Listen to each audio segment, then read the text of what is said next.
I don't see it. Let me see. I don't see you live. Okay, now you should be up. Let me see. Yep. All right, finally, man. Finally. Finally. Hold on, what the heck? Hold on. Why can't I not see the... Oh, there it is. Okay, good. 'Cause now now I'm on my phone, so I'll show you like this, you know? Okay. Yeah. Hold on. But I know you added ads. So Hey, you gotta monetize it, man. yeah, well, anywhere you can. There we go. Okay, now make your screen full screen. Okay. You see on your desktop? Did you make it full screen? Let me see. And then you look at the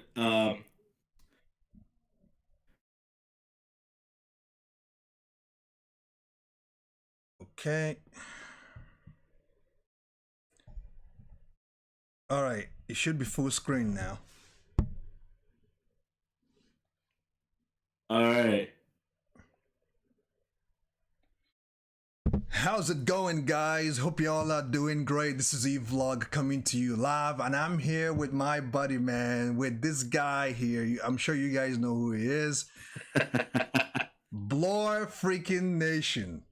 Yeah. Right here with me, man. What's going on? It's going great. It's going great. It's been quite a bit, because so me and Bluur kind of had a conversation first before doing this live stream, just to kind of gauge each other's spirit and to kind of gauge each other a little bit, So, and we concluded that, you know what, it's high time we come here to discuss Bleach, because he himself has also done Bleach, and he has even read ahead of me. So, as long as he's not spoiling it for me, but we're going to have a conversation on Bleach, of course, but as long as we're not going to talk about where I haven't read or the chapters that I have not read yet, I think we're going to be fine. So what do you think? Oh man, so I'm gonna talk about, obviously I know where you left off, the Kamamura fight. Yeah. With the Stern Ritter. Mm-hmm. And man, there's just so much for you to uncover. But as far as, do you want to get my answer as far as what I liked about it so far? Yeah, sure, go ahead. Or the things that I liked about it? Mm-hmm. So, man, one, there's a lot. There's a lot. I like how this arc holds no punches. It holds no punches. There's a lot of consequences. And you get that right from the start. Right from the start. And, actually, it actually holds the consequence parts pretty well, because I remember going back and overthinking the situation with the first invasion, you know what I mean, with the Stern Ritters to the Soul Society. And I remember after that, war. And then what they killed Yamamoto's captain, Yamamoto's lieutenant. Mm-hmm. And Mayuri was talking to Yamamoto about, you should have killed that man 1,000 years ago. Indeed. Now look what's going on now. Indeed. And one, I don't know, you've seen Naruto. Like, you've watched Naruto or whatever, and I don't like making comparisons because, that starts off like, it makes it like into this kind of war thing. Right. And everybody gets all mad. And let me be the first one to say it. All my subscribers know is that I love Naruto. First off, right? Mm-hmm. I watched it before Bleach. I love Naruto. Same as me, yeah. Just as a big of a fan as Naruto, for specific reasons why. It holds a special place in my heart too. But if you're asking which one's better between the 4th Great Ninja War and this war, it's the 1,000-Year Blood War, without question. People lose it though, and I'm like, and remember, the anime have not even been done for 1,000-Year War yet. The animation haven't even been done, and you're hyping it up so much. Yeah. Continue. Yeah, dude, it's because it's like when you think about the 4th Great Ninja War, right? Mm-hmm. and you think about the stakes, right? The stakes are there, right? The infinite Tsukiyomi, right? That's there. But when you're talking about like real consequences and like the sense of the war feeling about people dying, important characters dying that you didn't expect will die, I was kind of disappointed in that department. Yeah. And it's because of Neji, for one. Like, I was one of the few that wasn't even sad when Neji passed away. I was actually really irritated. I was mad and frustrated because I felt that in part 2 of Naruto, he was not done justice as he was in part 1. You know, all the other teams, excluding Shikamaru's team, didn't really get a chance to shine at all in part 2. At all. So it was, you know, it was one of those things like, should Neji had died, it didn't make sense to me that he's the one who died. But most people can make an argument, well, you know, he protected Hinata or whatever. And I'm like, I didn't like it. I didn't like it at all. And I felt like the second half of the Naruto, the Fourth Great Ninja War, was just it didn't do it for me. Kaguya didn't do it for me. For real? I spent little time with her, even with the filler arc. Yeah. Getting to know her background with her sons. It didn't do it for me. Like, you know what I mean, though? Because he spent all this time with Madara. He spent all this time with Mamoru Uchiha, right? When he first arrived to the battlefield, which is one of the most dopest moments, right? When he took on the Shinobi Allied Force, right? And then you get to the point where now, okay, it's Naruto and Sasuke versus Madara for real. And then Black Zetsu stabs him and he transfers to Kaguya. And then it just is like a blur step from there. You know what I mean? Like, it didn't do it for me. I'm not saying the Fourth Great Ninja War arc is trash, because it's not trash. It has very good moments. I mean, you can go to Bijumo Naruto. You can go to Kakashi versus Obito. You know, there's some moments. That was a great fight. But I feel like with the 1,000-Year Blood War, there's so many moments. So many moments that is captivating. That pushes the envelope, if you get what I'm saying. I think because I'm trying to think. Did you watch? I'm not gonna. Well, it's just a flashback. Did you watch the Ishin flashback at all? I'm trying to think. Yeah, that's Kamamura, right? You're on Kamamura. Ishin flashback. Did you watch Everything But the Rain or no? Was it when he met Masaki? I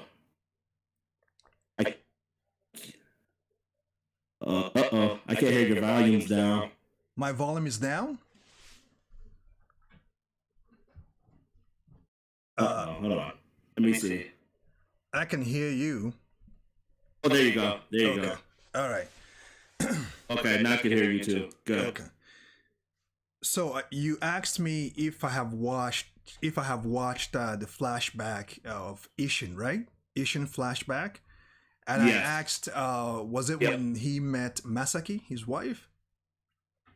Yes, Masaki. Yep. Yeah. Everything But the Rain. You better know it. Yeah, of course. I watched that. Well, I read that part. Okay. Yeah.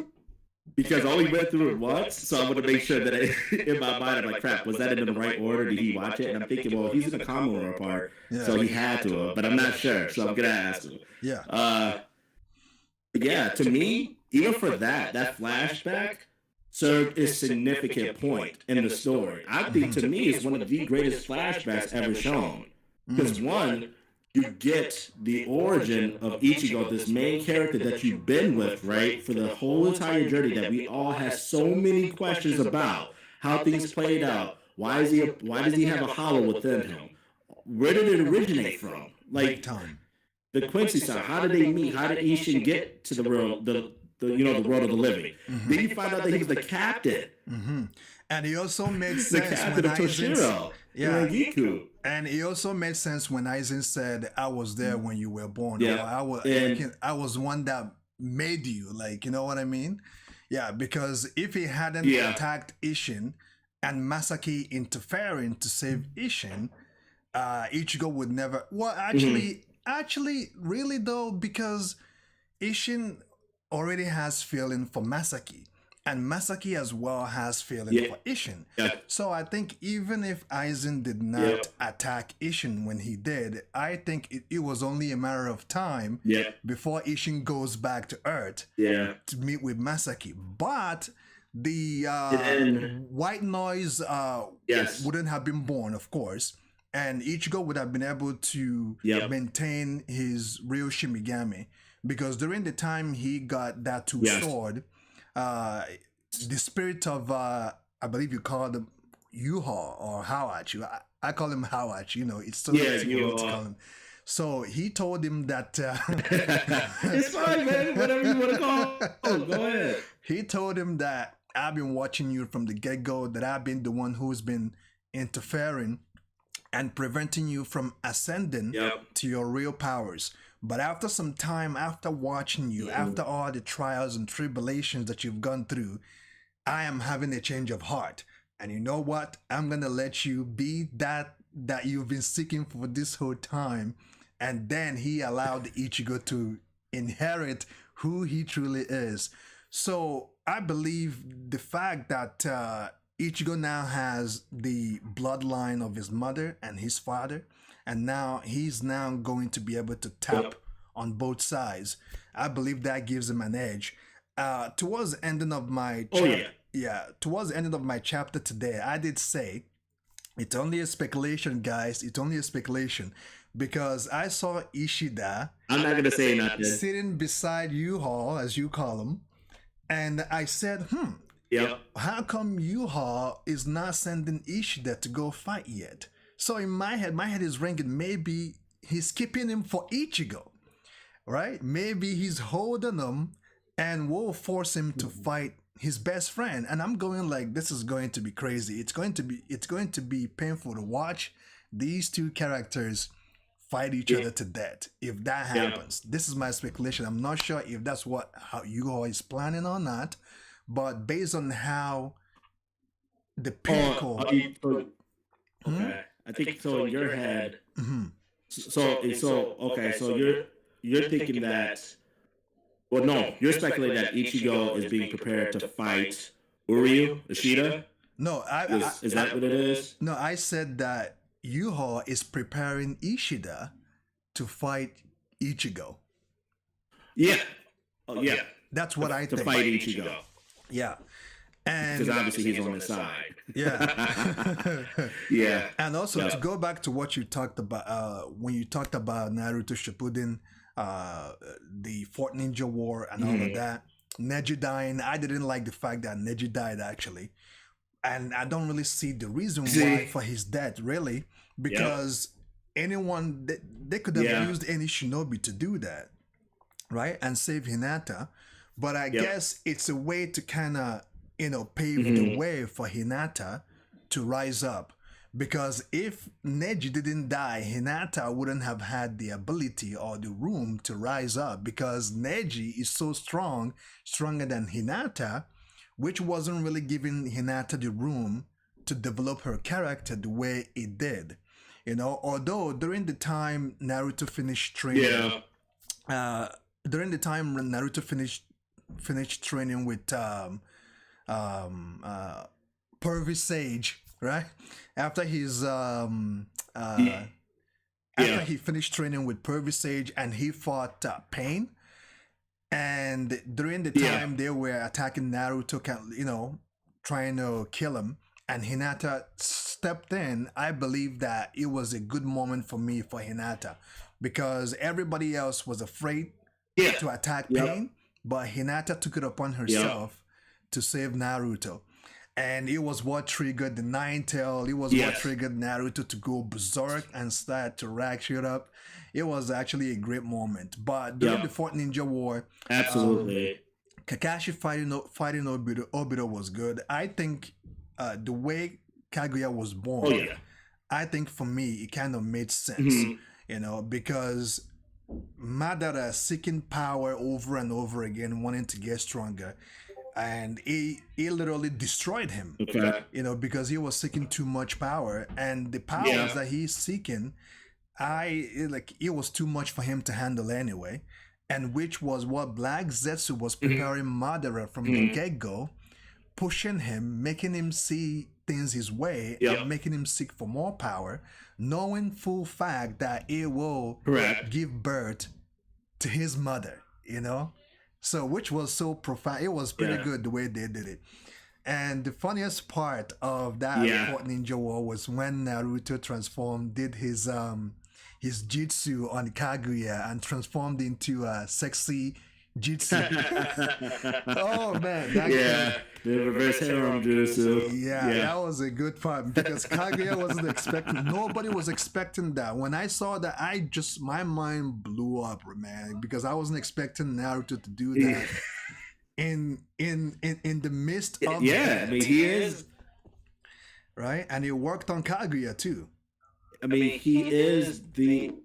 I'm glad they went back in that moment to him being the unpredictable knuckleheaded ninja, despite having this crazy power up and just becoming really insanely powerful. But he still retained that title too, and I think that's where the callback came from, especially the OG Naruto. Yeah, where everybody recognized him, or Kakashi stated, gave him that nickname, the unpredictable knuckleheaded ninja, because that was really unpredictable. No one would have thought about it. That's what makes Naruto essential to even the battlefield. Like, I will give him this in the battlefield. When people like to compare, here we go. Let's not start a war now in the comment section. When people like to compare Ichigo versus Naruto, because the toss comes up, right? The talk always comes up about Naruto versus Ichigo. And my thing is too, I always like to play personality in there too. One thing you can't take away from Naruto is that he is unpredictable. Indeed, he is very unpredictable. He's skillful. He'll do things that he's unorthodox in his ways of thinking most of the time, that you wouldn't think like, oh wow, he did this. So that plays a big factor in it too. Okay, yeah, I'm checking the comments because it plays a big factor in it. I heard you say that people are starting a war. Yeah. Like, is this going to be Blood War? I'm just trying to. Yeah, Blood War Part 2 or the Fifth Ninja War, or something on YouTube. Yeah. Man, it's really great. Naruto, man. And I think the reason why people don't include Bleach so much, because people will say, okay, the big three, the big four, the big five. Bleach is hardly included in that.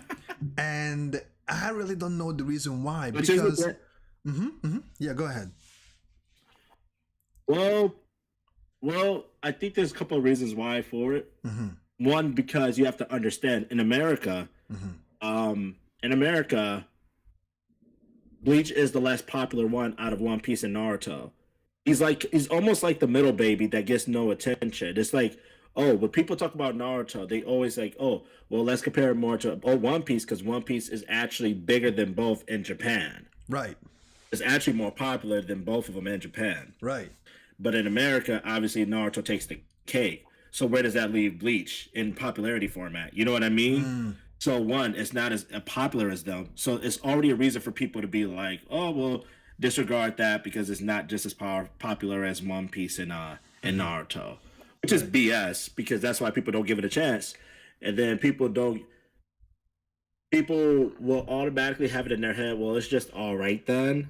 Like, it's just all right. Don't look forward into it. Don't look into the story. Because that was the story for me. Like, a lot of people told me that, it's okay, before I even reacted to it in my channel. And I was like, well, if they're saying it, whatever, okay. But then a very close friend of mine told me, he said, hey, you need to watch this. You really, if you're going to react to something in your page or your channel, you need to react to it, which is unfortunate because I did, and it sucks because it was on my main first channel, which we'll get to in a bit. Me and you talked about this behind closed doors. It was on my first channel. I had videos. I had like the Ichigo versus Ukiura fight. It was nearing 80,000. The Aizen versus Ichigo fight was nearing 100,000 views. So it was sad to see that stuff go, unfortunately. But it's not about that. It's not about the views. I just love doing it because I love anime that damn much. Like, it is what it is. I didn't come in here or to be a YouTuber to think of this as just a business model. I mean, I don't think anyone want to come to that. If you have a passion for it, you just have the passion for it. And I do because I love it, and I love my audience. I love the community that I have. I love how everything that comes with that. You know what I mean? Indeed. But yeah, I remember at the beginning there were a lot of people telling me that I don't know about it, don't watch it. And now it's crazy because after I get done watching it, especially after the 1,000-Year Blood War, I'm like, hold on, how are y'all disregarding this? How are y'all disregarding this? Like, what the you know what I mean? Like, it boggles my mind when I go on forums and I see that it's not even in a tier list. Like, I seen this tier list. It has One Piece on the top list. Then it has Naruto, the OG Naruto, on the top list, and then it has Shippuden on like the B list. Nowhere to be found. And it was tiers S through C, and there was nowhere for Bleach to be found on that tier list. And I'm just looking confused. Like, how? Why? Like, I never got it. It boggles my mind. But like I tell all my subscribers, though, when Bleach comes back animated, and we know the censorship, right? Because it's gonna have a midnight slide. I don't know if you know that. So it's gonna include the blood. It's gonna include the gore. I'm going to talk about that, especially for this. Actually, the reason why I think Bleach is excluded, I think because Bleach stopped at some point. And whenever that kind of decision is made on animes, even though that anime is very good, people intend to discard it because the story was never finished. Just like Berserk, right? Just like Hunter x Hunter. Anytime that they, even though, like, anytime they start out a good anime and the anime didn't get done, people intend to disregard that type of genre. And you're very right. And I think that's the reason why Bleach is not included. But just like you said, when Bleach comes back, and I'm so glad that it's not going to be censored, which means there's going to be trash talking, there's going to be bitch, there's going to be mature content and mature dialogue. I think that will give it room again and raise it up. And also, to talk about your previous channel, my OG knows what I'm about to say right now. I had 2 of my channels taken down. I lost 2 of my channels. My first channel almost had 30,000 followers in it. And when I lost my first one, it was a challenging moment, but I summoned another courage to continue the second one. So I started the second channel, and the second channel I lost it. Almost. Yeah. My OG audience will bear me almost witness. 30,000 subscribers, and you lost your first channel almost hitting 30,000 subscribers. Man, I would be bitter. I would be upset, but you chose, and I'm sure you had your moments when you were just. Oh, absolutely. When you found out it was being terminated, and there was nothing that could have been done.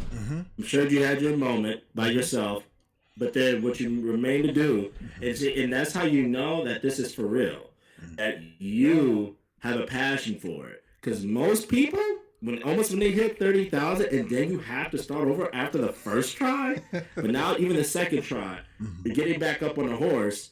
You're still doing it because you love to do it, and you love the community aspect of it. You love your community. Actually, you love interacting with it. This is my third try. Actually, this is my third try because my second my second channel had almost 9,000 followers. I lost about, I think, 2 or 3 months ago.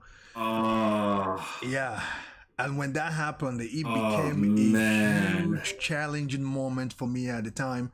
And just like you said, it shows that I love what I do, because Destiny has this way of testing you, and especially when you have passion for your brand or whatever you do, Destiny has this way of testing you, to question you if this is really what you want, or are you just playing around this whole time, and most people don't really understand the absolutely, man. It's the amount of work that we put in doing videos, putting your passion, it's a lot, your energy, your hard work, and to see all that go to waste. It's a lot. Like it's a lot, guys. It's really a lot. It's really a lot.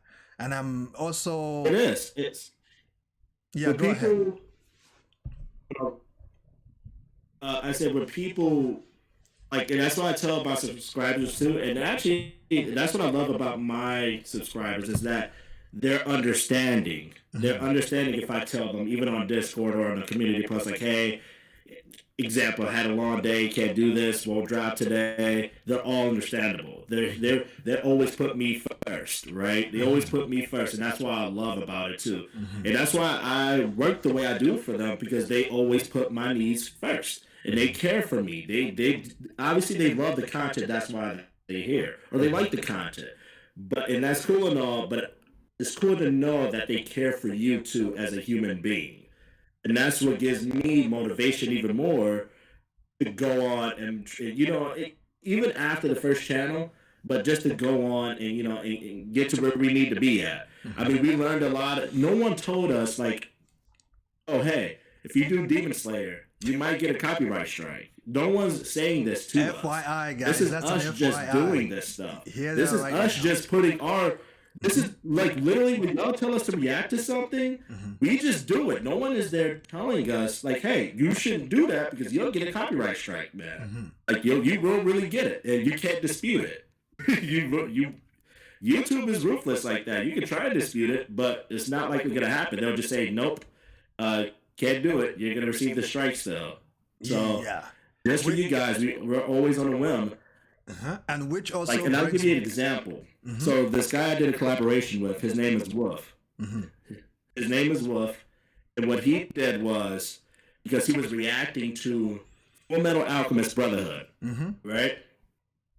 So I think it wasn't until episode, because he was far in it. I want to say maybe episode 60 something, 50 something.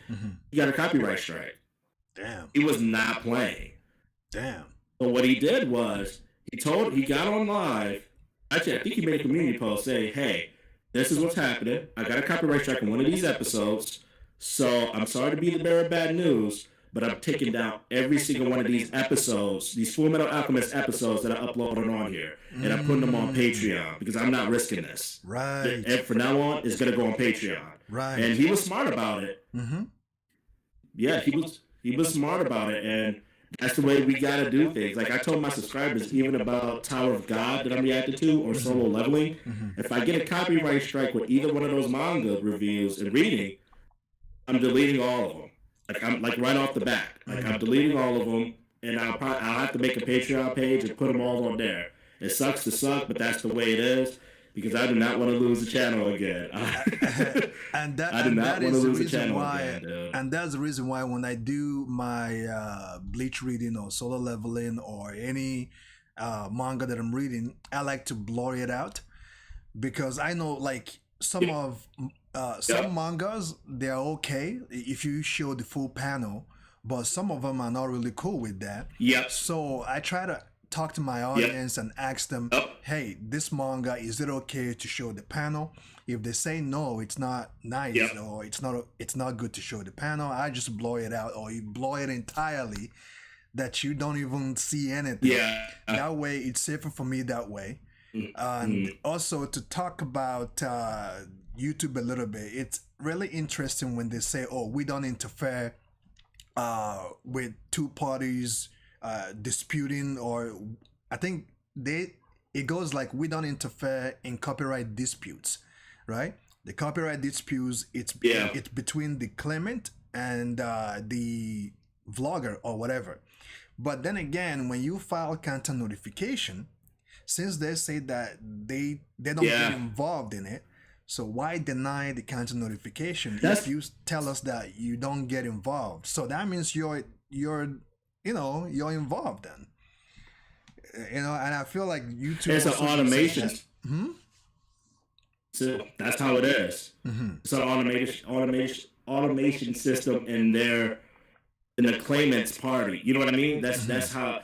it's all algorithm based. So to your point, yes, I believe that. I even remember I went so far because when I got a copyright strike doing Demon Slayer. That was the first. I didn't even get to upload the episode.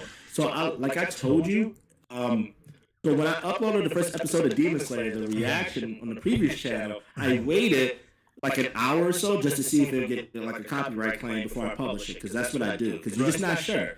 There's been too many issues in the past for me when I uploaded a Bleach video, and then like 2 hours later, it'll get copyright claim or it get blocked from YouTube. So then it'll get taken back down because that's just the way it is, I guess. So I was like, okay, I gotta chop it down some more, I guess. Right. So, and I believe it's fair. I waited literally an hour. It's very fair that way, you know? When I did Demon Slayer. Yeah, and I think it's fair that way. Like, let's say if a company sees that you uploaded an episode of theirs, or you know, it's better to just either block it or make revenue out of it. You know, why taking the video down? And it doesn't really make sense. That's what I don't understand. That's what I don't understand. It's like you're right on the ball. I don't understand that. If okay, you can copyright strike us, right? Why copyright strike us when you can just claim us and just make the money, like you said, off of it? Just make the money off of it. Right. So I don't understand why you have to strike somebody over that, especially when their reactions is the screen time is less than 10 minutes, right? The episode that you're showing is less than 10 minutes worth of screen time. Say that again. That's how mine is. Yeah, I don't get it. I don't know why they do that. It's unfortunate because you can just only imagine for people who are starting out as reactors that don't have any kind of guide, right? No one telling them, hey, we don't have a blueprint, guys. We do not have a blueprint on how things are done. So we're just learning as we're going. Right. And it's that kind of does suck. Like, I wanted to be one of those individuals now, too. One of those reactors where I want to help people who are up and coming. Like, when you get to a certain point, you know, you get to a certain amount of subscribers or whatever, I want to help out those who are starting because I just feel like it's hard. Sometimes it's hard to start off and figure out what you can and can't do, what you'll get copyright strike on. Because it's like, hold on, so I got copyright strike on this one, but I didn't get copyright strike on this, or this. Like, that makes no sense to me. It absolutely makes no sense to me. And this is essentially the same thing that I'm doing. And, you know, I think that's the thing that hurts the most when you're going through that. But look at you, man. You're climbing it back up, homie. Yeah. You're climbing it back up. I see you at 3.5. Thank you. It's crazy because me and you are like almost neck and neck. They're literally almost neck and neck. I think I'm hitting 3.7 going to 3.8, I believe. Okay. Going onwards to 3.8. Yeah, good for you, man. But good for you. It's crazy how the similarities are there too. Yeah, I think this conversation. Good for both of us, man. Yeah, good for both of us. I think this conversation needed to happen, and actually, how I found you was I was reading Bleach. And I'm not sure if the guy, I think his name is Oscar. Shout out Oscar. He came on and he told me, "Hey, I love you." Oscar, man. Yeah, you know him? Oscar, shout out. Yeah. So he said, "Hey, man, I love your content, but you gotta check out Bluur. You should talk to Bluur, man. Bluur Nation." I'm like, "Who the hell is Bluur Nation?"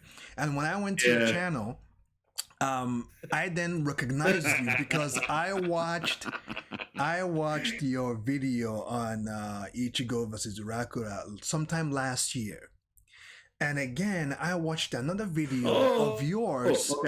I watched another video of yours after I finished watching, I believe, Bleach, and my audience told me to watch Aizen versus Madara, and I think you did a reaction on that. Did you? Oh yeah, yes. Yeah, so I watched that video as well. I did a reaction to that. That was like 20 minutes. Yeah, so when I saw your video, I'm like, oh, I actually know this guy. Okay, well, let me reach out to him. And I guess the rest is history.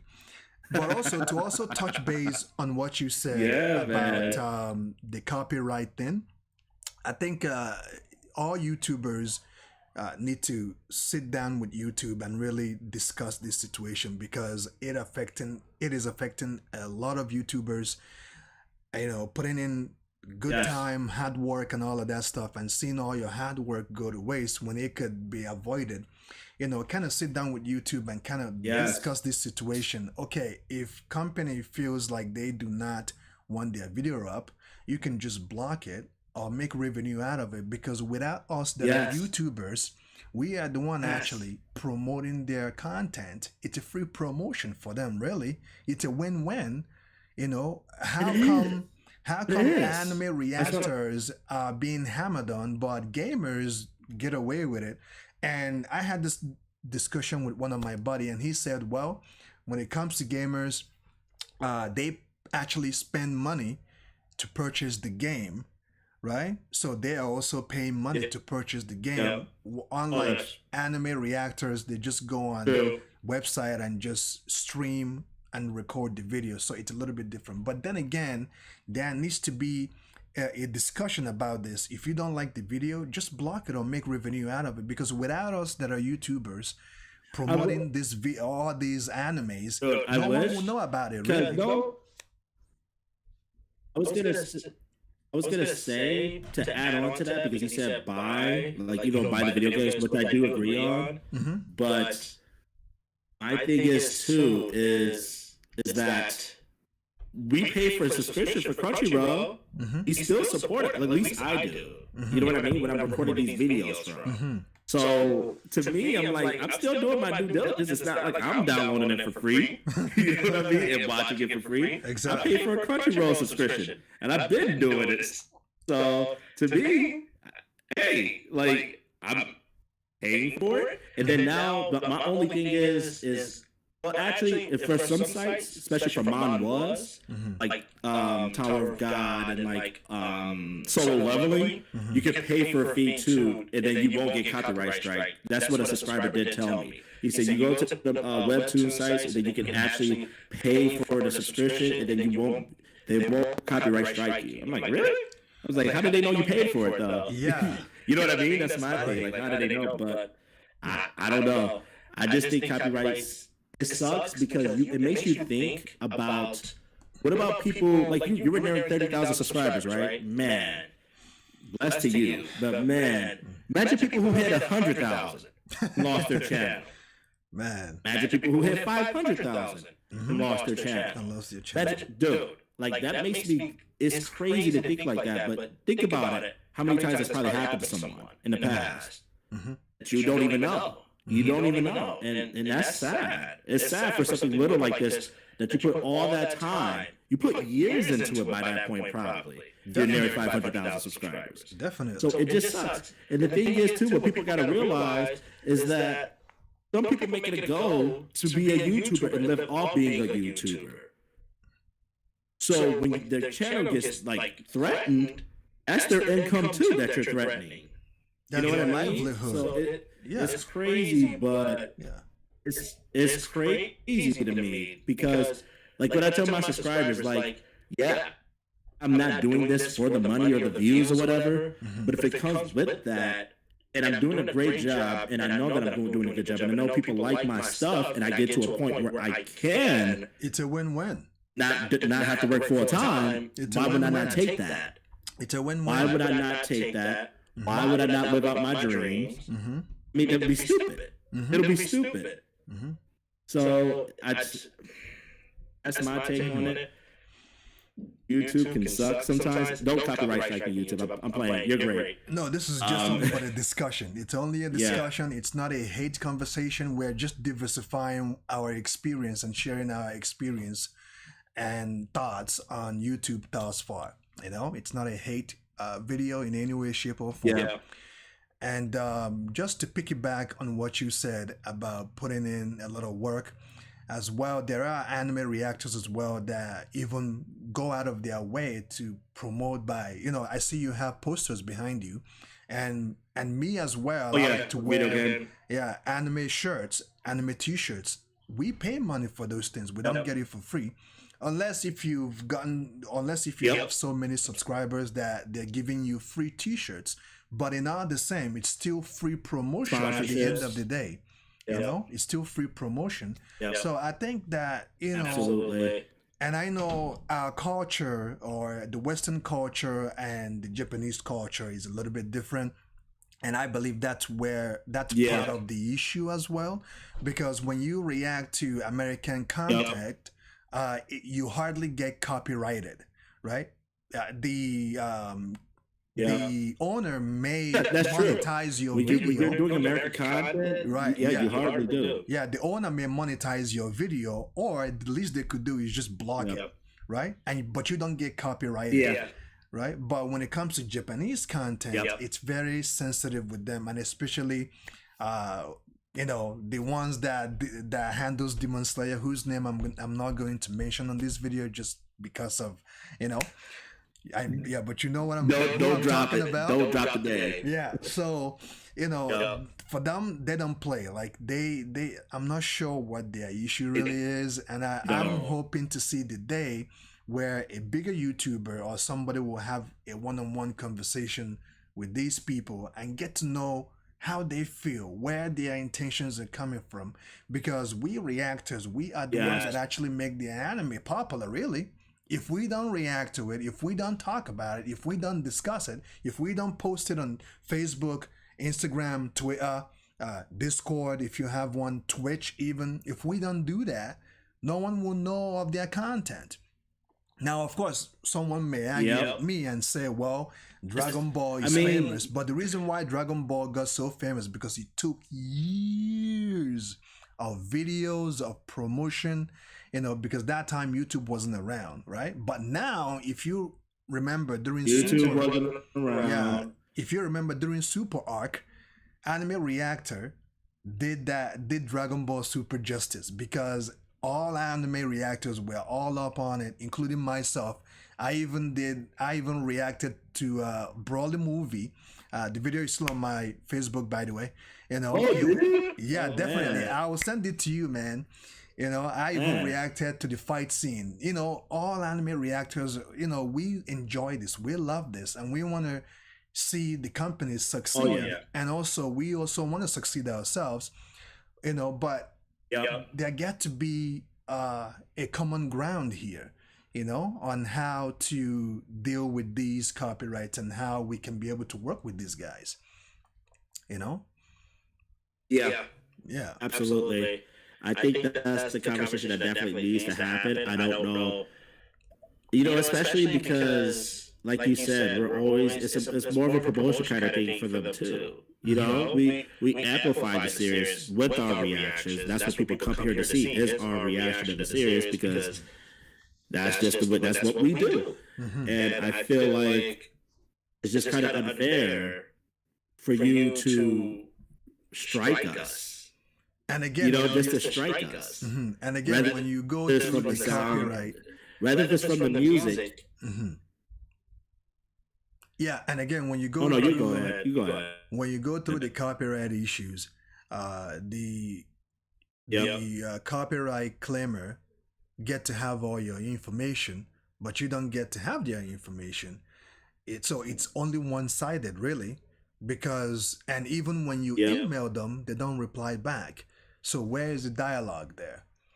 You know, where is the dialogue? You they did not reply back, guys. I remember during the time I was facing my copyright problems, I emailed them countless times, but I didn't get any email. You know, I didn't get no response, no dialogue, nothing. So where is the common ground? That's sad. You know, where is the common ground? And I'm saying this simply because I know that there are a lot of people that are going through the same problem, that are going through the same thing, that got their channels terminated and all of that stuff. I'm speaking not just for myself, but for others, and others as well that are coming up, you know, that wants to be YouTubers and stuff. This is an FYI for you guys. It is only one-sided. You're guilty until proven innocent. So that's what it is, man. That's what it is. It is. Like for my Demon Slayer one, I emailed them, and I'm pretty sure I was sincere in it. It was a long, lengthy email, and I didn't. Nope, actually, I got something back, but it was like I got a response back, but it was like for real. Was it like 2 or 3 weeks afterwards? Yeah, and they just said nope, cannot be disputed. Like it was just something so simple, like an automated message. It was like this cannot be disputed or something along those lines. Pretty much it's saying that. Well, we heard what you had to say. Mm-hmm. Yeah, was it from YouTube? What did you say? Was it from YouTube? I mean, the response that you got, was it from YouTube or from the people that gave you the copyright strike? Because those are two different things. It was from YouTube. It wasn't even from the people who gave me the copyright strike. That's what I'm saying. Yeah, then it wasn't even from the people who gave me copyright strike. Mm-hmm. It was from YouTube, and they just said, pretty much they said, we heard what you had to say, but we're not disputing it. Simple as that. You're just going to accept it. Like, what? Oh, my goodness. Okay. Like, I pretty much clipped literally more than half of the episode, which I'm within my fair use. Mm-hmm. So if fair use is a tricky thing, it's like, it is. Do they even know what that is? Because sometimes I feel like it doesn't apply for them, and they just think like, well, we're gonna target you either way. That's how I feel sometimes. But I don't know. I don't know what goes on at YouTube. I'm not saying nothing. Geez, it's a lot, guys. So be careful for upcoming YouTubers who want to do this. Just be careful, and if you want to even email me about certain things, or EVlog, I'm sure EVlog will help you out too with certain serious and all that stuff. I'm always available to respond back because I don't want to see this happen to anybody else if it doesn't have to. Mm-hmm. It's a lot of work that we do. It's a lot of work that we do, and it's just like, that kind of sucks. Mm-hmm. I got to start all over again. Mm-hmm. Which... Then you think about, well, if I would have had my own channel, I would have been at this point now. I would have probably been at this point now on my channel. So we're always here for support. If you guys need it, if you guys want to ask us anything. So to shift the gear a little bit to Bleach, what do you think about the fight between Yamamoto and Yuho? What do you think about that fight? First things first. Love old man Yama. Absolutely love him. Zanka no Tachi. I don't know if you watch my videos, but man, when I say things, if I say something is fire, I usually say like, "Oh, this action sequence is fire." I know. And now I usually say, "Oh, this is Zanka no Tachi." Mm-hmm. Old man Yama is literally one of my favorite characters in Bleach. Mm-hmm. I like how they did the fight.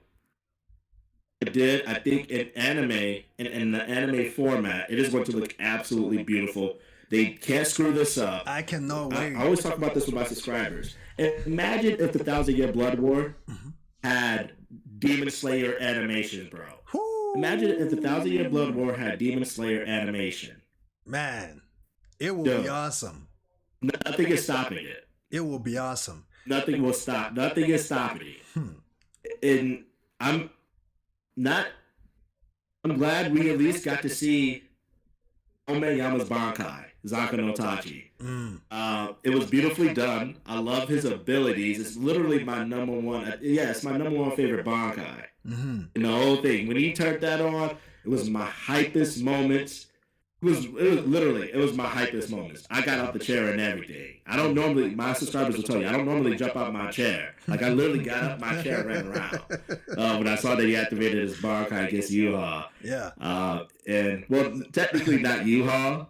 It's not the real Yuha. It's a fake one. It's a clone. Mm-hmm. Yeah. Okay. But it was such a dope moment. Mm-hmm. Yeah. No, go ahead. Okay, so when you said if it had the animation of Demon Slayer, the reason why I said woo, and I, simply because I watched only 2 episodes on Demon Slayer. I haven't finished it because it was actually one of the videos that. What? Because I'm the type. Listen, I'm the type. I don't want to go watch it on my own. I want to share my experience on it with my audience. That's the reason why I have not finished Demon Slayer. And I know one of these days I'm going to find a way to do it on YouTube, even if I don't have to show the video, but just show myself watching the damn thing. I will do that. That's the reason why I say would, because I know the animation is good. And also there is another anime, a new anime that just dropped, I believe a month ago. It's called EVlogLive Song. The animation on that anime is superb. And I know that if Bleach has the same animation, and I seen the drawings of the bankais and the characters and, you know, and the Ritsus, if it has that anime in there, it's going to be superb, man. It's going to be bananas. It's over. It's literally over. I will probably be the one to just jump up and just tear my clothes, like just rip my clothes off, like literally, man. Literally, I'm that type, like literally, like Hulk, like like Hulk Hogan or something, you know. But yeah, the fight between Yuha, or the fake Yuha, versus Yamamoto, I think it was a very good fight. The drawings were very well done, right? Very well done, and the dialogue as well was very well done. One thing I didn't like about that fight is simply because Yamamoto could have let Inoue heal them, right? But simply because he condemned Inoue during the time Aizen apprehended her, and he labeled her as a traitor.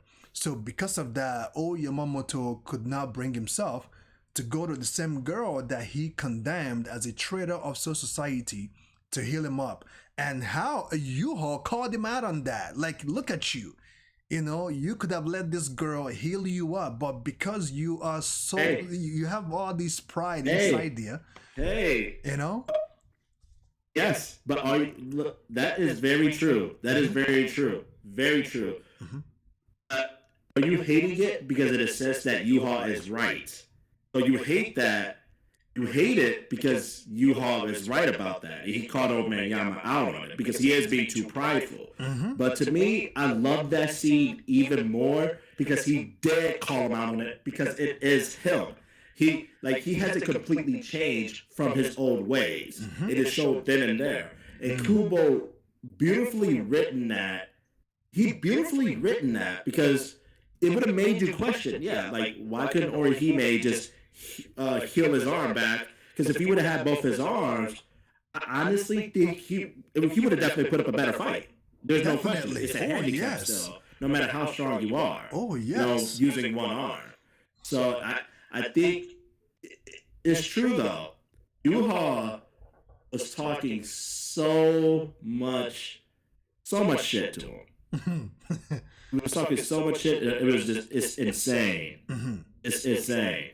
And the fact that we didn't get to see those souls that he summoned, right? And the fact we didn't get to see those souls that he summoned, all the souls that perished in his Bankai or whatever, for the fact that we didn't see, like, you know, what he could have done with them, right? I believe that if he was given time to utilize that ability, we would have seen what those souls can be able to do individually because he controls them, right? How are they, like, when he brings them out, are they going to retain their humanity, or are they just going to be like Brawly, Kakarot, you know, wrecking shit up, like, you know what I mean? Are they just going to be like Brawly, just mindless freaks, you know, wrecking stuff up, you know?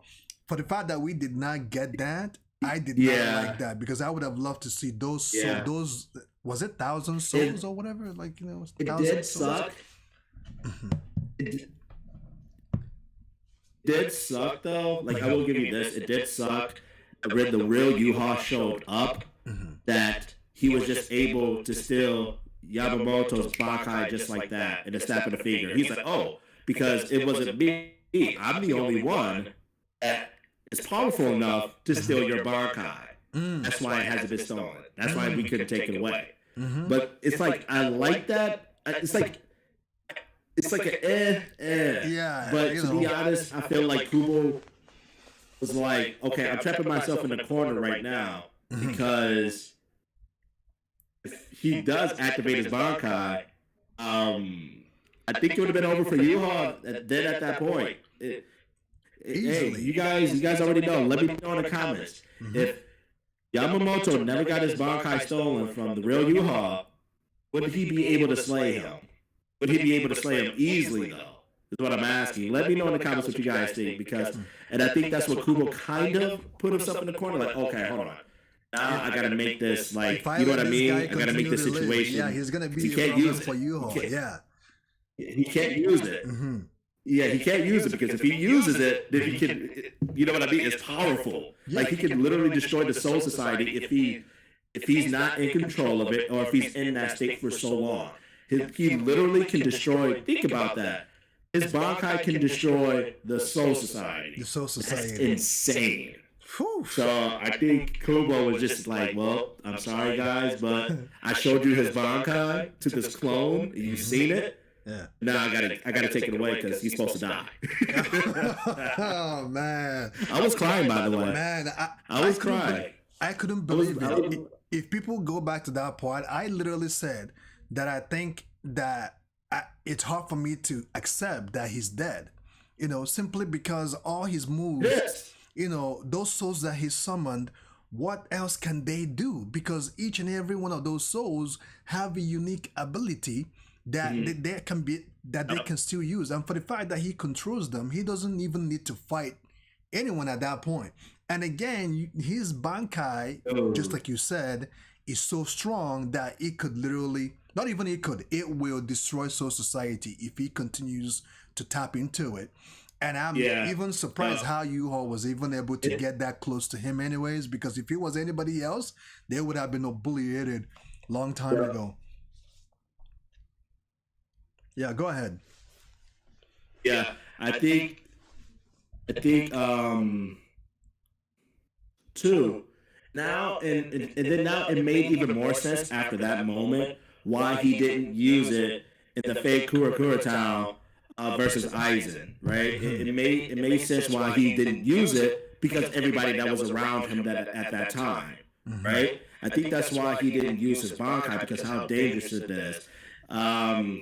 You didn't get far enough to this point, so I won't spoil it. It's another Bankai user. The reason why he doesn't use it is because it's really dangerous around people. I'm not going to spoil it for you. That was another hype moment. I think you're coming up.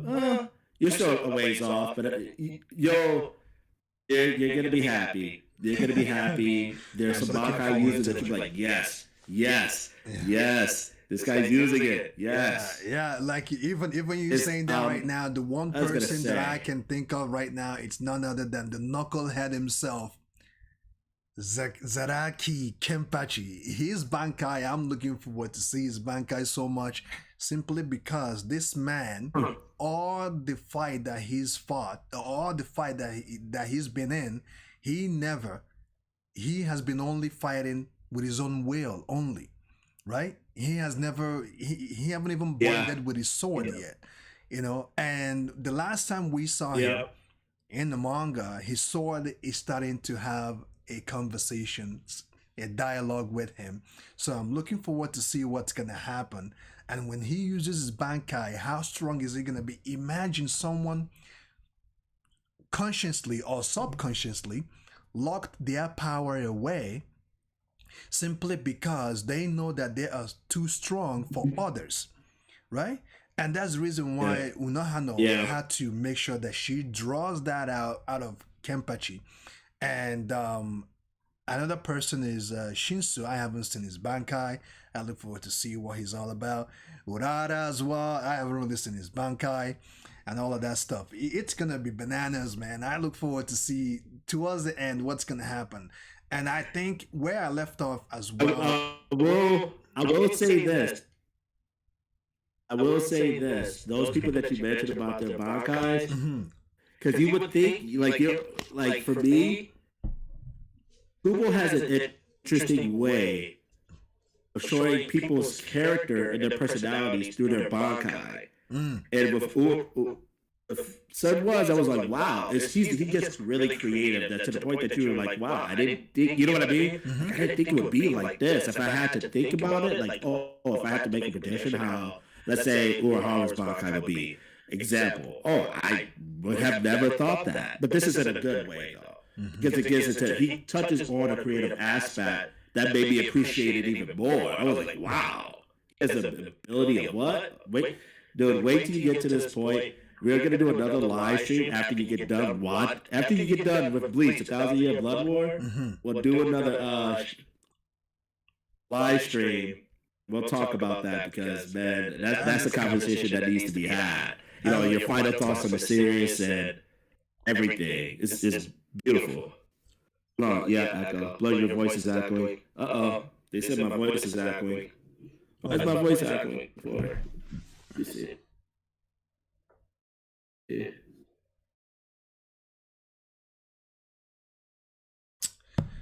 Okay. Guys, let me know if it still is. If it's still echoing. Even though I haven't finished a manga. Or A. Yeah, can you hear me? Can you hear me? I don't think you can hear. Okay, all right. Hear you. Okay, even though I haven't finished the manga, I would say even at this point where I'm at, that I hope that Bleach will continue on. Like I hope that Bleach will just, or Kubo can just sit down and be like, you know what? The fans want it. It makes absolute sense. Man. Bleach have never been in top 5. It's about time for me to make that happen. You know, because if Kubo continues to write, right, and the anime continues on, they're gonna either bump out Attack on Titan, they're gonna either bump out an anime that has been, you know, filling that hole, because Bleach should be one of top 5 big animes. It should be there, but people don't include it simply because it stopped and it never continued. And I hope that this will, you know, intensify or maybe motivate Kubo to continue writing, because even where I'm at, I can see where a storyline can be developed, right? I can see a lot of places where storyline can be developed, but when I'm done reading the manga, I believe I will have more areas that I believe, okay, you know what? He can actually touch base on this, he can touch base on that, he can touch base on that, you know? So that's my belief. That's and I always talked about it with my subscribers as well. I always say that that if this does well, if the 1,000-Year Blood War does well, which I know it's going to be because it's a 1,000-Year Blood War, that there's opportunity for Kubo to still do stuff. And you'll find out more what I mean by that when you reach the end of this arc. With this arc, I will tell you this, he left it to where he could do other opportunities with the universe still. You know, instead of just even, not necessarily continuing Ichigo's story, but other characters as well. You'll see that when you get to the end of it, and you'll understand it more. But with Burn the Witch, I don't know if you watched Burn the Witch, or did you watch Burn the Witch at all? No. You haven't? Yeah. Oh, man. You need to watch. Bro, you How need to many watch seasons that. does it have? Everybody in the comment section. Everybody in the comment section. Tell this man to watch Burn the Witch. I cannot believe you have not reacted to Burn the Witch. Wow. I haven't reacted to it. Wow. Not yet. EVlog. Come on, dude. Not yet. Come on, bro. Yeah, it's great. It's like I have my reserves about it because the thing is with mangakas, like with other artists, manga artists tend to do other spin-offs and other series. They're not as generally as good with their first release, like their first popular hit. You know what I mean? Like with Masashi Kishimoto, I don't know if you know, but after Naruto, so now he's actually writing for Boruto again, like the manga. He's actually doing the writing again. He actually came back at the beginning of this year. But before that, he actually did another manga called Samurai 8. It's called Samurai 8. I actually was reading it. It was like a weekly release. I read it. He had to cut it short because it was not doing good at all. Like in sales, it was just not doing good. Yeah, he should just go back to Bleach, man. Artists should just go back to Bleach. Yeah, he should just go back to Bleach. Yeah. Keep writing. So, but with Kubo's case, with Burn the Witch,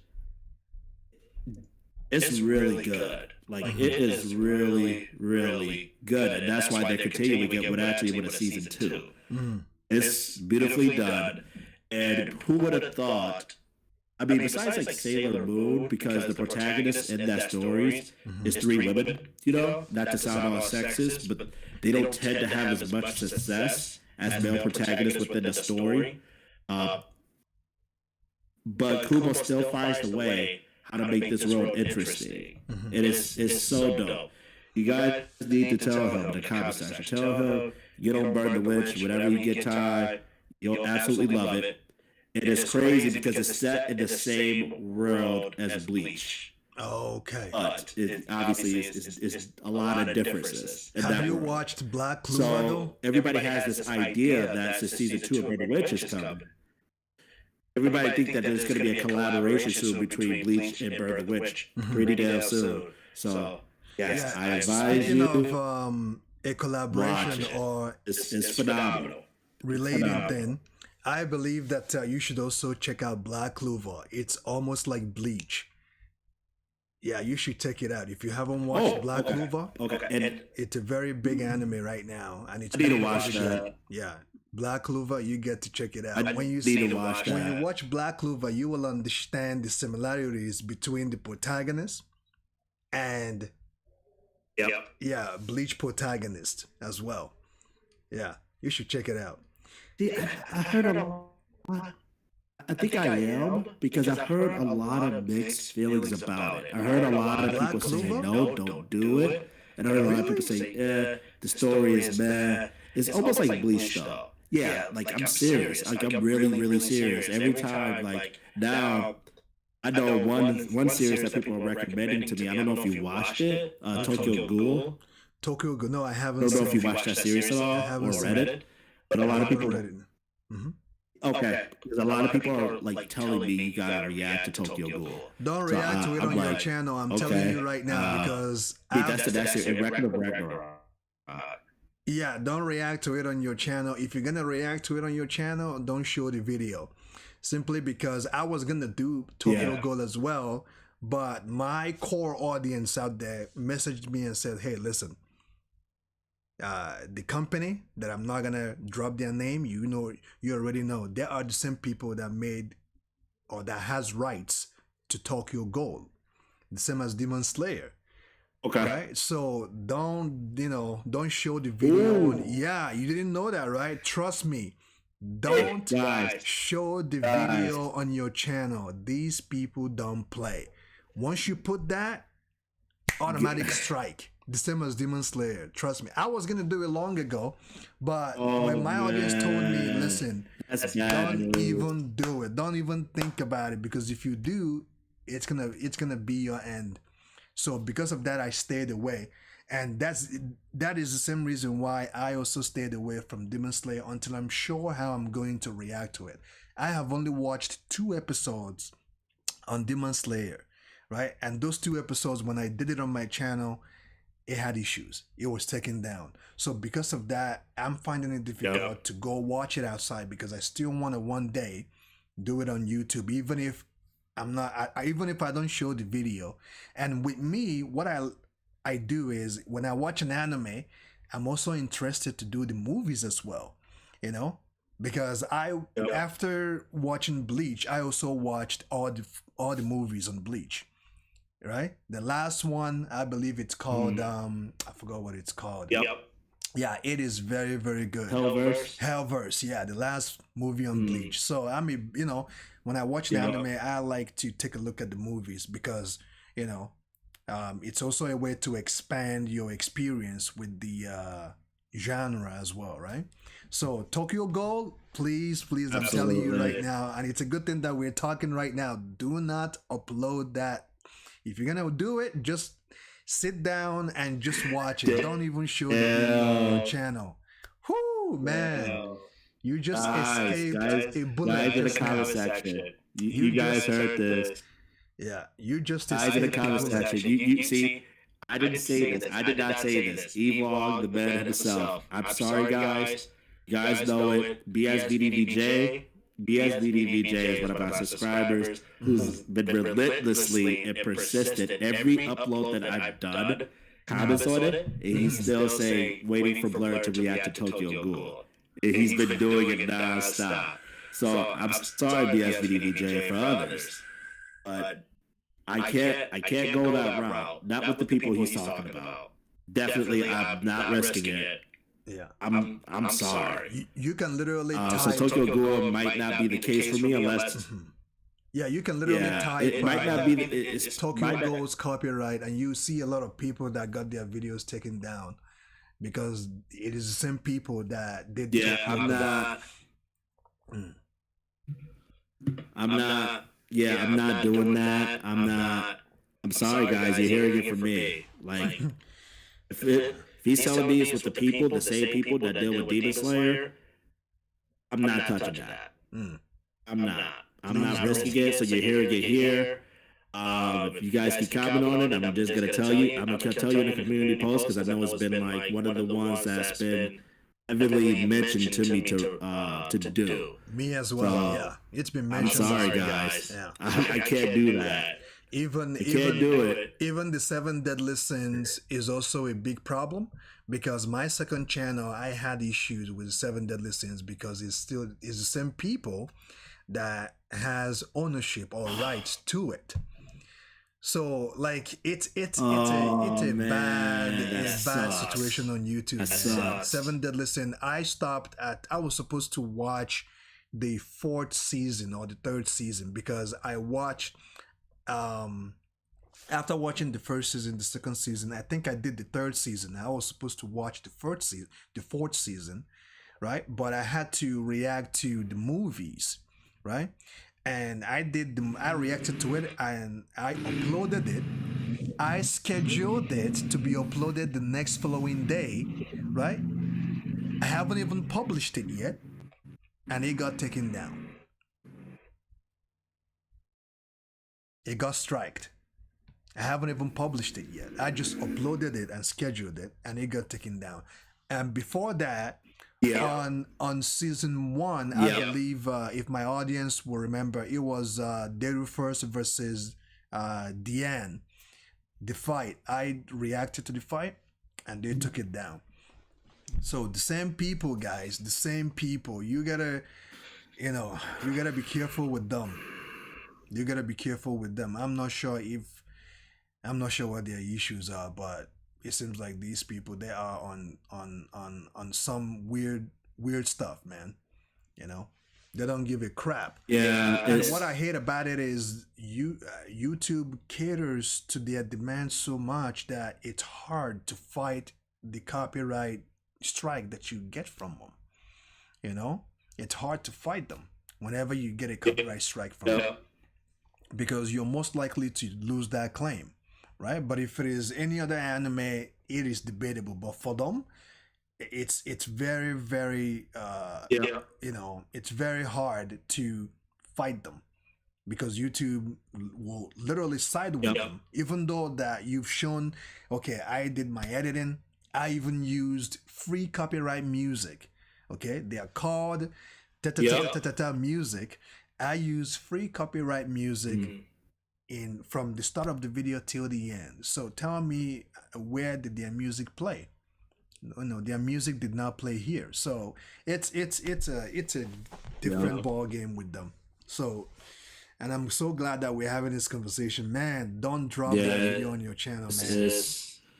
Yeah, Tokyo Ghoul. No.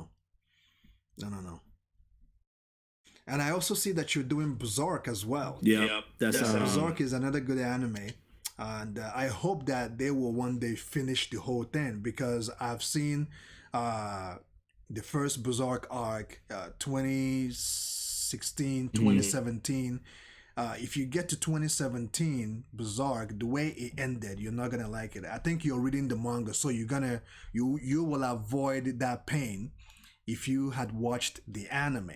Okay. Yeah, you're going to avoid that pain. I heard a lot of mixed things about the anime. Yeah, the anime wasn't done right, actually. Ooh. Yeah, it was badly done. And the ending of it, I believe Berserk 2017, it ended pretty bad. It ended very, very bad. So you're going to avoid all of that pain if you're reading the manga. I myself, I want to start Berserk at some point. Once I'm done Bleach or, solo leveling maybe, I want to start it because I want to finish it. I want to see what happened between good versus evil, gods versus Griffiths. And it's going to be epic for me to see what's going to happen. Because in the end, God, okay, I'm not sure where you are right now, but God's already got his Berserker armor.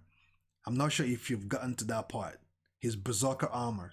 No, not yet. Okay, I'm not going to spoil it for you. I did not get to that point. When you get to that point, okay, I did not get to that point. The reason why I can't wait though, man. To fight. I absolutely love it.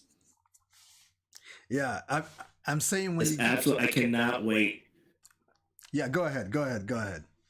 Oh, okay. When I get to that point, when I get to that point, it's gonna be absolutely fire. It's gonna be Zanka no Taki fire. It's going to be fire because that. Okay. Yeah, because I think I'm on chapter. Did I finish chapter 100? I think I finished chapter 100. Okay. So obviously I passed the eclipse. Right after he got the Dragon Slayer. Okay, so you're probably on Berserk. So yeah, I'm pretty sure he's slain the first apostle with the Dragon Slayer. Mm-hmm. So I think I'm after that now. Okay. Nice. So I can't wait for that because I love that. I love it. It's a huge departure from Tower of God and solo leveling because Berserk is just berserk. It is. There's just no way to really describe it. The writers. There's no way to really describe it. Yeah, the writer.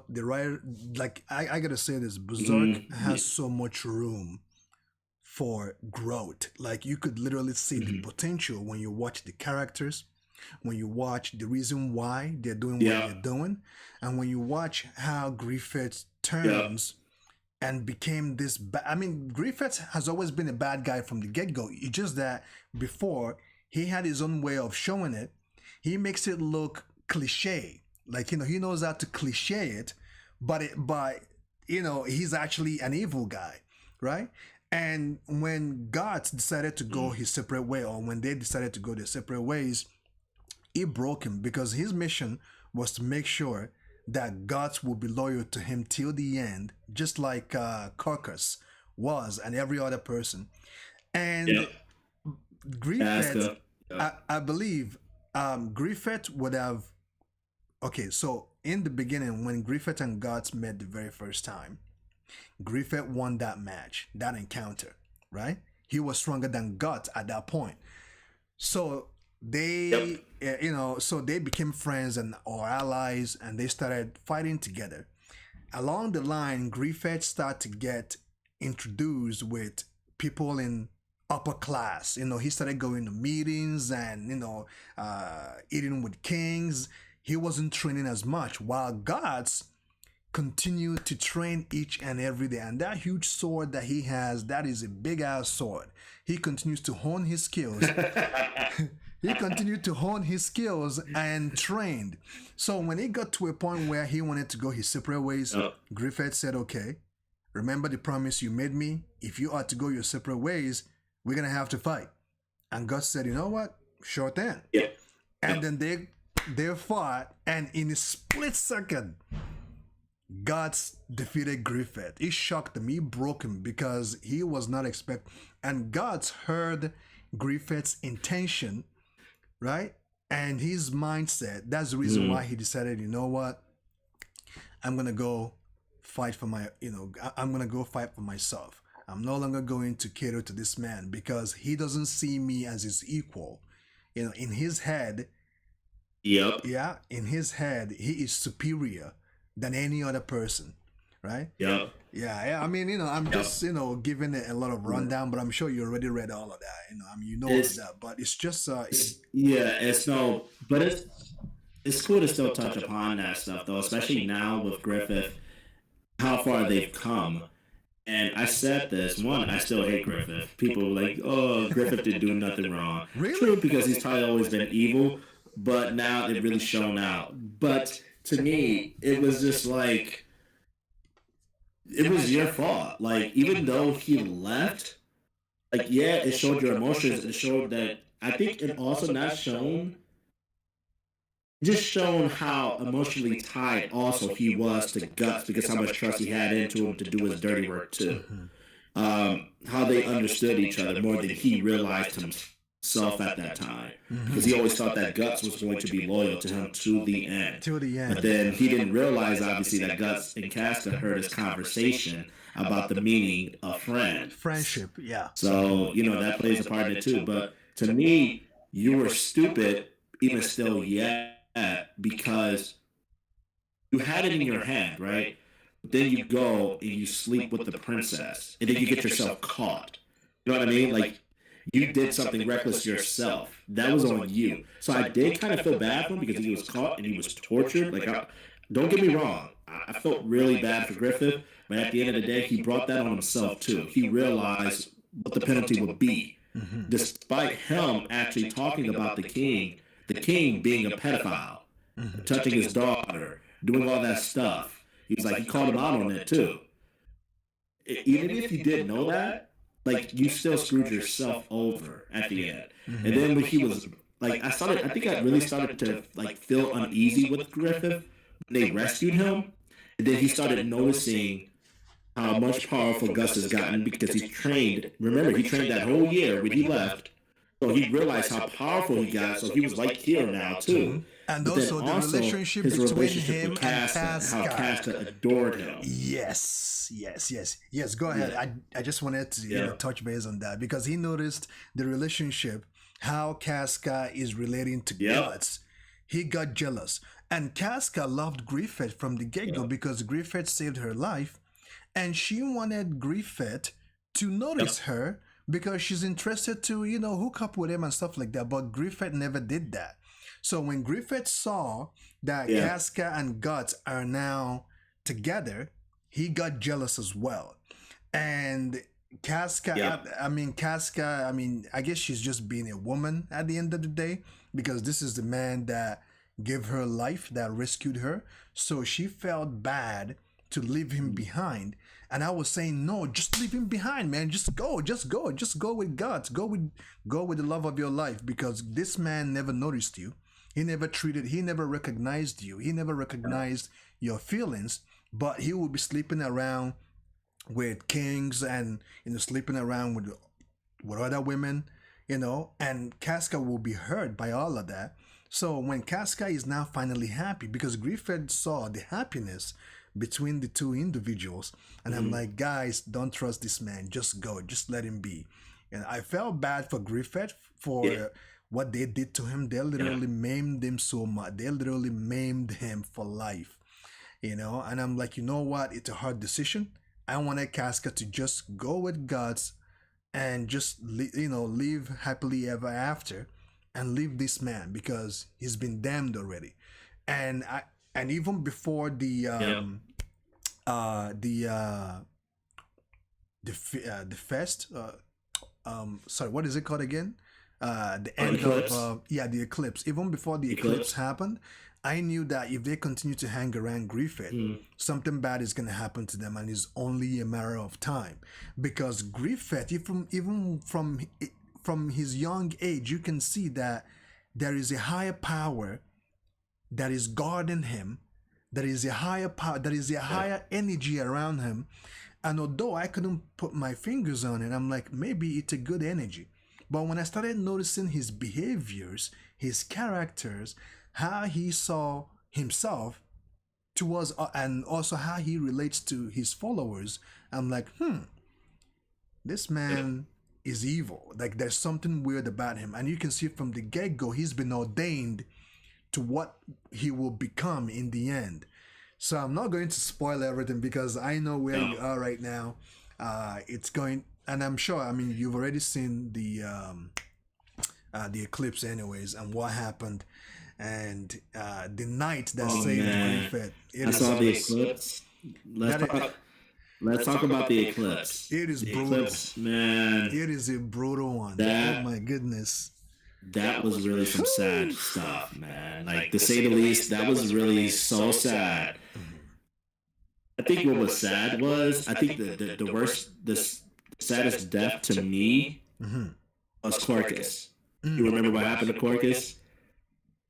He was just going insane because he couldn't fathom. He still thought this, like, it was a dream. Like, he literally was so scared to the point that he still thought this was a dream. Despite everything that was going on, he literally thought it was a dream. And then he ran to a woman, like he thought it was a real woman, but he was hallucinating, but it was like a demon woman. And then she decapitated. It was a slaughter fest. It was a slaughter fest. Then, don't get me on the worst part about it. You gotta watch obviously Casca. Yeah, like, when I saw that part, he made Guts watch. He pinned him down and made him watch. Made him watch. I was like, this dude is the grimiest of the grimiest villains ever. Like, some villains still has sympathy, won't do things, but yes, he cemented himself as vile, ridiculous. So many words for Griffith. I can't stand to see him now. That I hope Gus gets his revenge. I'm sorry. People will be like, well, Griffith was like that. He wanted to attain higher power. He wanted to be a man of stature. He wanted to do all this. He wanted to, all that stuff. And I'm thinking like, yeah, but because Griffith's reasoning is, his inside voice is telling him, well, you already made all these body counts. You piled all these bodies to get to where you're at. You have a lot of comrades that have fallen for you. So what's a couple more comrades to get you to where you need to be? But to me, I was like, that's still not really a good reason, though. But then again, where he was at before he became Femto, was he couldn't do anything. He couldn't fight. He couldn't do anything. So it kind of was like, well, I had no choice to get back to my former glory, to become stronger and become this godlike being. I need to sacrifice some more people. So be it. And he did it with no remorse. It's truly sad. Yeah, he did it with no remorse. No, and when he didn't care. Did what he did like, to Casca. Say the words I sacrificed. Yeah, he made that part. I was like, I was speechless. He made Guts watch, and he showed no emotion. And on top of that, while he was doing what he was doing to Casca, he was looking Guts right in the eyes, daring Guts, do something. I dare you, do something. Exactly. Do something. Do something. The crazy thing is, that's how you know Guts is such an OG protagonist. It's so funny. It's so right. He was daring him to do it. He's such an OG protagonist, Guts, because even though he was pinned down, one of the apostles had a hold of his arm and his mouth, so he couldn't move, and so he literally cut off his own arm. Then one of the apostles took out one of his eyes, and he was still trying to get to Casca. And I was like, Gus is literally an OG. Yes, he is literally an OG protagonist. He is a badass. He's a badass. With so much determination that he cannot be stopped. Cannot be stopped by human beings. And that's what I found it most interesting, that Guts, despite him, what I love about it is that Guts doesn't have, like, at least yet, until the Berserker armor, for what I've been hearing, doesn't have all these unique powers. All of it has been done. His strength has come from training since he was a kid, because that's all he's known. To do, That's all what he's made him feel alive is the battlefield. So he acquired strength through years into his lifetime of training in battlefield and in wars and all that stuff. So I love that. I love that about his character, that he's not going to get all these insane, like shonen protagonists, all these insane powers and abilities or whatever. And he still has the determination to see even what he saw during the eclipse, during Femto, during his godlike abilities, and still say, skip that. I'm still coming after you. I don't care how long it takes. I do not care. My body falls. I'm still coming after you. At the very end, I'm going to kill every single one of you apostles. I'm going to kill every single one of you Godhead too who's standing in my way. I do not care. That's what's so fascinating about his character, is his willingness. It's his will. That's the scariest thing that people don't realize. Yeah, his will is just unquestionable. And that's when even after this, man, I thought about that. Like, even after post Eclipse, I'm thinking about that. I'm just like, dude, this guy is a strong character. He's so strong-minded. Everything that he's gone through childhood, through Gambino, through him being raped as a kid because of Gambino, everything. And he's so strong-minded. That's what makes him special as a character. And you see that from time and time again. And that's why I feel like people guts so much. And it's crazy that I really haven't heard of him. Like, you know what I mean? Like, obviously Naruto's more popular. You know, all the other shonen mangas are a lot more popular because it's Shonen Jump, whatever, right? They get a lot more publicity, which is whatever. But I'm surprised myself that I've never heard of, you know, my times of being in the anime community, that I haven't heard about, like, oh, you know, Guts and, like, you know, Pose and stuff. Like, you know what I mean? Because I feel like Guts should be up, yeah, Berserk should be up there. He is definitely up there. Berserk should be up there because he's up there. Guts' character. I don't know where I would place him. Yeah, but he's definitely up there. Yeah, Guts' character, his will, his determination, his self-observation, and at the same time having a like the clear head of what it is and what he must do and following it through no matter the consequences.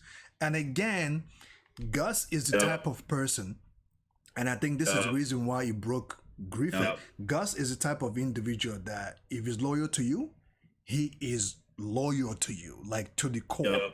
Like he will go with you till the death. He will fight for you. That's a guy. That's a guy. You know, he can't fight anymore. And when he found that's out, a guy that I want in my corner, no matter what. I know, right? I know, me too, man. When he's down, like when he's down for someone, he is down, and you can see as well that he is down. That character of his also plays a key role during the time Griffith pinned him down. If it is someone he could have given up easily and seen all these giant demons all around him. Even if you manage to get through this demon that pinned you down, there are several others that will not allow you to get to their king, to get to Phantom. He did not give a rat's ass. All right? He did not give a monkey's ass.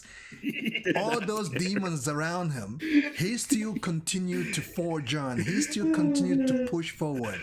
Right? Even with all the despairs, all the tetumo around him, he continues to forge on. And when he loves, and again, through his love towards Casca, I mean, tetumo is, in Japanese, it means despair. I just wanted to clear that out. Yeah, tetumo in Japanese, it means despair. So with all the despair, and again, through his love with Casca, you can also see that he loves hard because he loved Casca so much that even though with everything Griffith was doing to him, he still did not give up on Casca. And you will also see that when you continue to read on through the manga. His love for Casca is also unquestionable. You will see it. You will see it. You will get, you will see it. And the thing is with Casca, what I love about the series so much is that the consequences are real, and it plays really heavily on traumatic, you know, traumatizing these characters. Like, you get to see the former shell of Casca after the eclipse, post the eclipse. You get to see that she's not even there. She turned into him, like she's like a mute now. She's like a mute. She doesn't even talk now, post the eclipse, because she's so traumatized what happened to her. It's not this just guy. You have to imagine. People, it's also spiritual. It's also spiritual. What Griffith did to Casca wasn't only physical.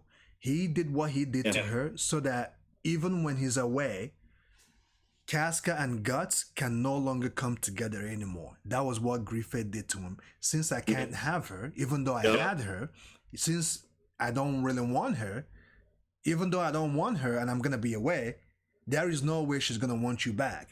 Because each time Guts tries to get closer to Casca, there is this weird energy and that, you know, that starts going on.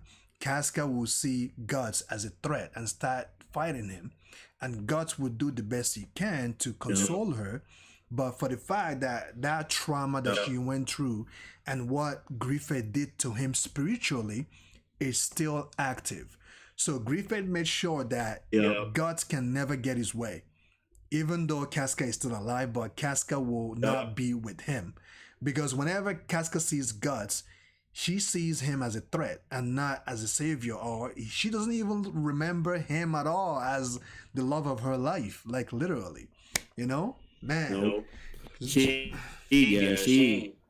does not care about him at this point. It's just so crazy how she is now, you know, because she was traumatized that bad. You know, it's actually such a shame. It is such a shame that it had to go down that way, but it makes for compelling storytelling, though.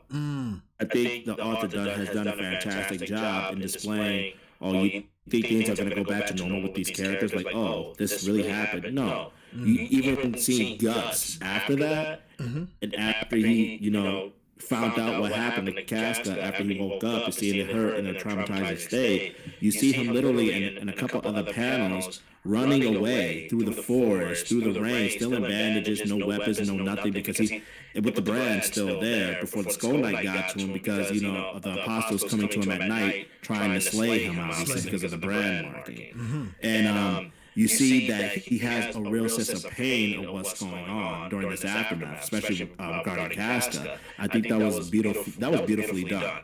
It shows you that these characters, everything was not going to be the same after that, like you thought it was. Like, oh, let's go get hot cocoa now. We just went through that. Let's go get hot cocoa and talk about how we're going to do what we're going to do going forward. No, it was not like that. These characters are traumatized in their own way. Because this was a character, this was their friend, their closest friend, both of them, that did this to them, that killed, that sacrificed their fallen comrades, the Band of the Hawk, such a gruesome way. Like, they died. It's one thing to just, like, be, like, beheaded or something, but they died. Most of them died in gruesome ways by these apostles during that time. It was for him just to do it without any remorse. It was a plain massacre. Evil. It's a really massacre evil. in another level. So I know because it stopped. I just cannot wait to get to the point to see the manga, whenever it comes out, where Griffith and Gus are going to be, are both of them. Like, I feel like the author knows that people are expecting a Gus versus a Femto or Griffith, whatever, or at the end of the story.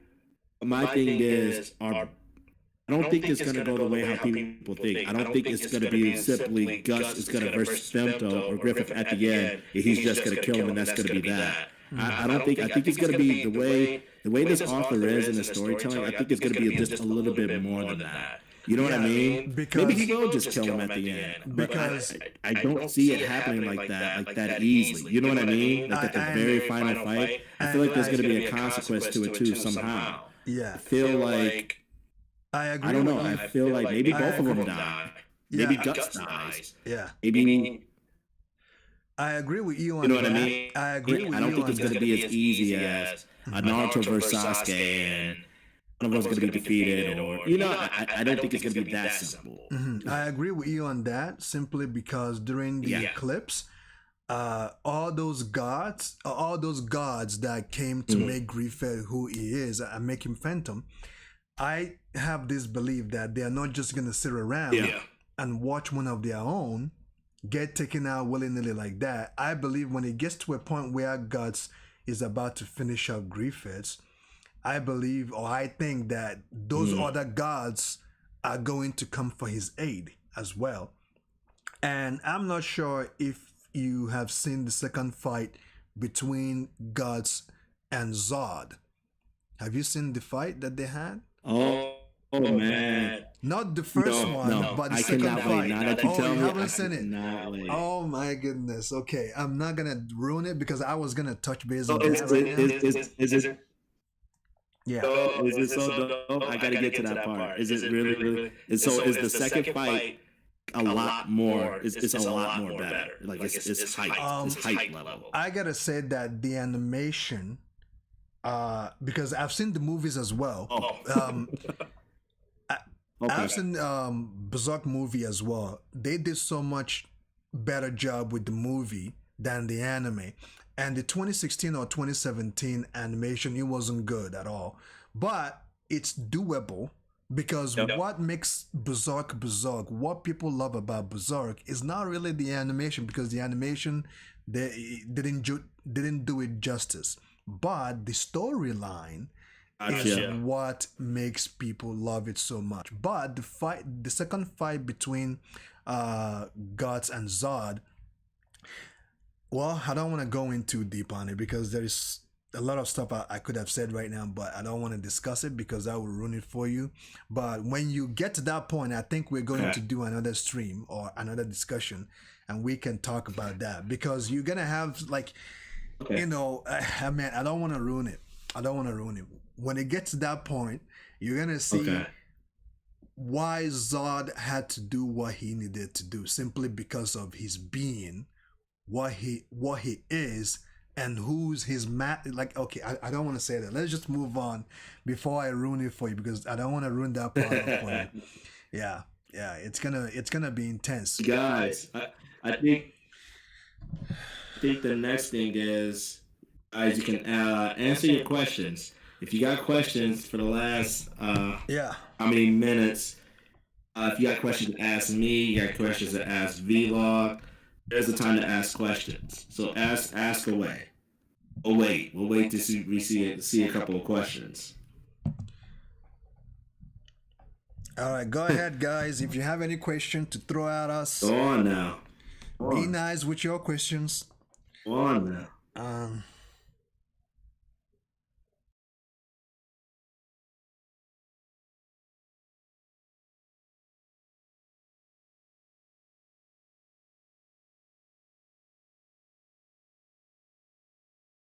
Oh, dang.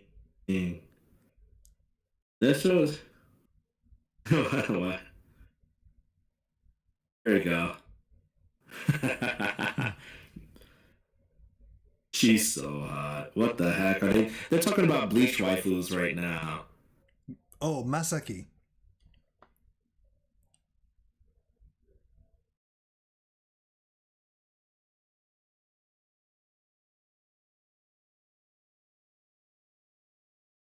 Jeez, guys. Okay. You guys don't have any questions.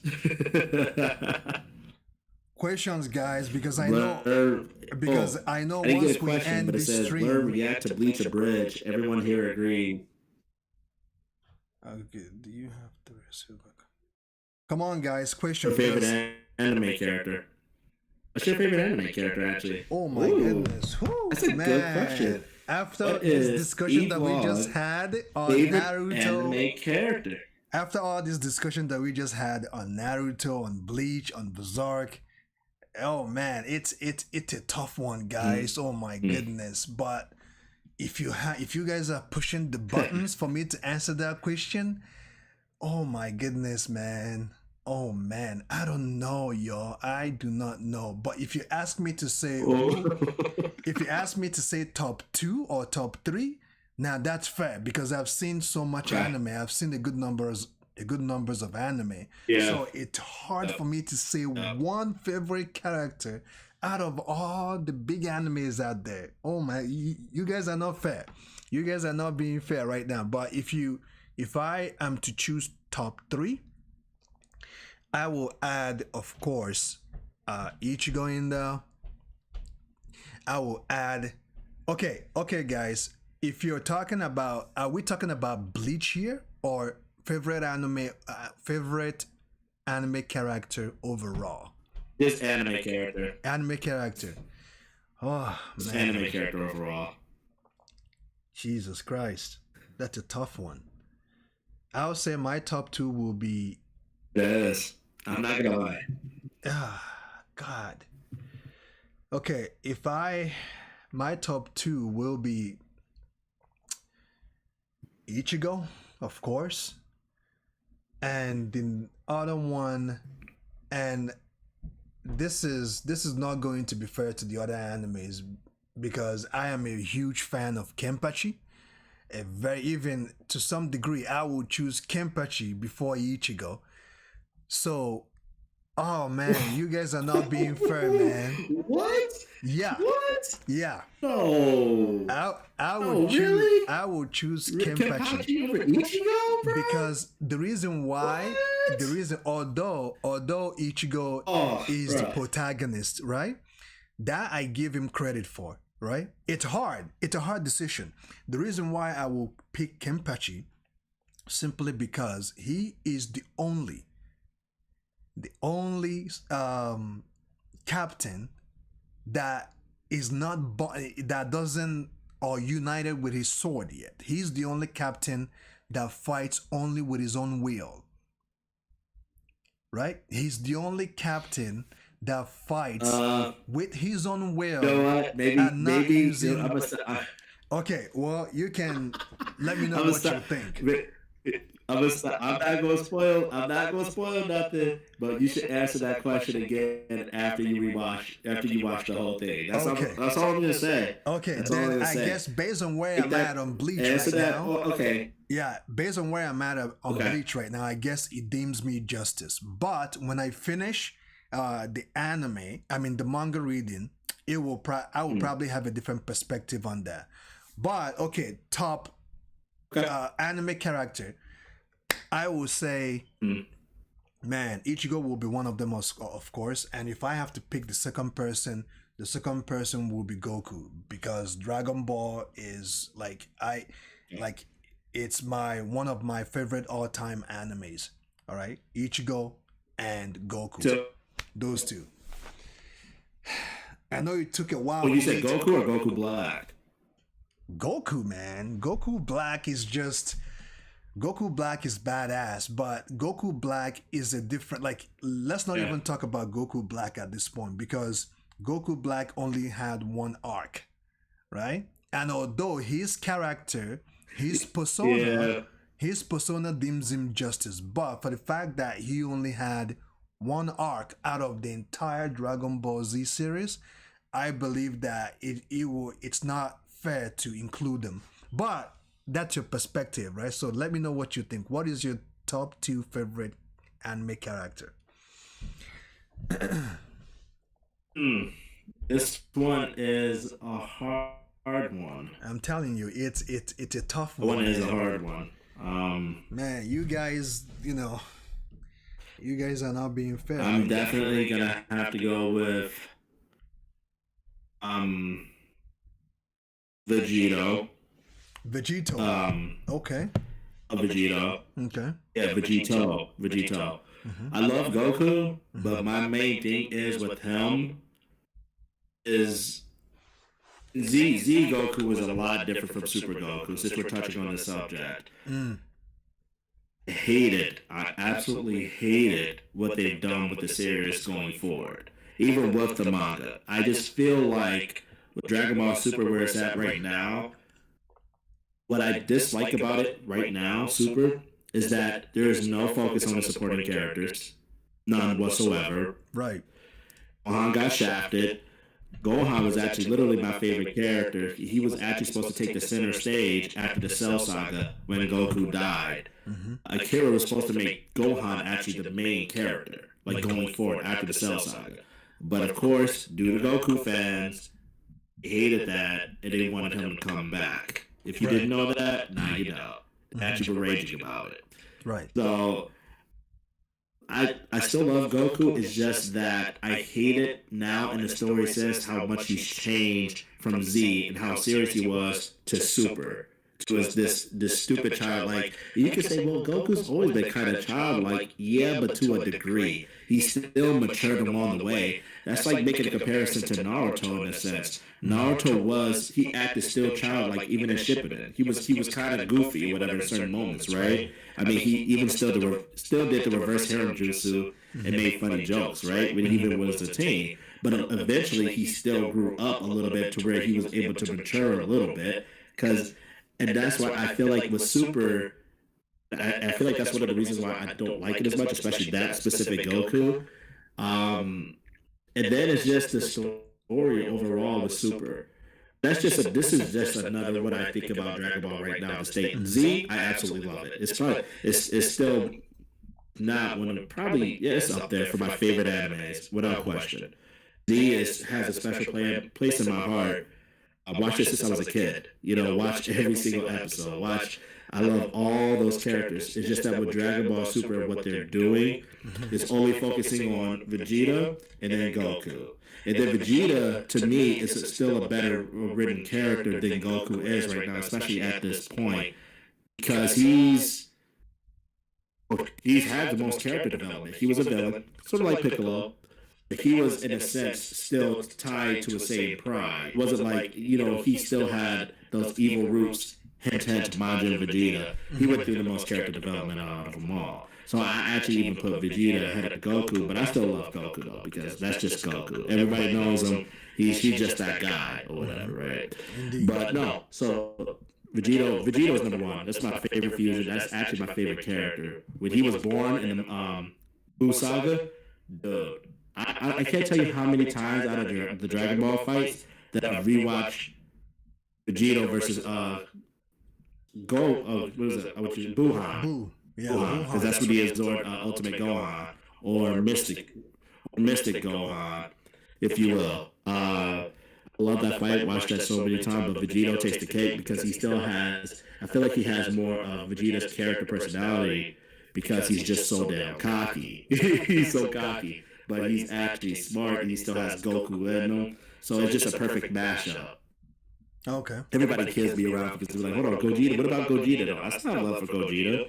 I think he's the best design wise, but Vegeta just took my heart. I love his cockiness, especially when he's fighting anybody, even Zamasu. The time that he was fighting Zamasu, he's just cocky like usual. And he does. How could you not love that? But my second favorite character. Oh man, that's gonna be a hard one. Mm-hmm. Oh man. I'm going to have to say right now at this time. I think the better way to depict it. Sorry, just to stop you for a second. I think the better way to depict this is, let's say, Guts or Vegeta. Who would you pick? I think that would be better than to pick one or two favorite anime characters out of all the animes. That is not fair. You said Guts. You guys are not being fair. That's putting me more on the spot. How you gonna say Guts or Vegeta? Well, like I think it's better that way, or maybe Goku or Goku Black. Guts is a very. You know what I mean? Yeah, like Oh, okay. Yeah, like I mean, instead of picking Goku Black. Mm-hmm. Like I mean, instead of picking.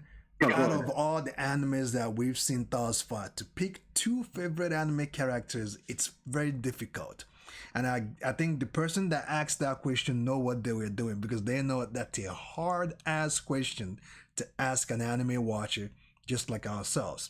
I think the better judgment will be Goku or Goku Black, Vegito or Gogeta, Sasuke or Madara, or Sasuke or Itachi. Like, you know what I mean? I think that's fair, Yeah.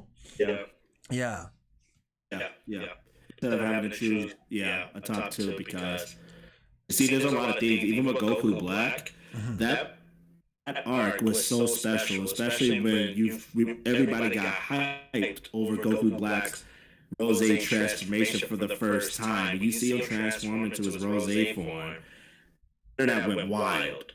I remember I was one of them. I was like, damn, this is dope. Everything was dope about it. Yeah. It wasn't to the point in the Goku Black arc where it fell. I think it fell flat. Is when Goku Black and Zamasu merged bodies. To be honest, I wish they wouldn't have merged bodies, because that took away Goku Black as an individual, right? It took away Goku Black as an individual, who was actually the special part of the arc.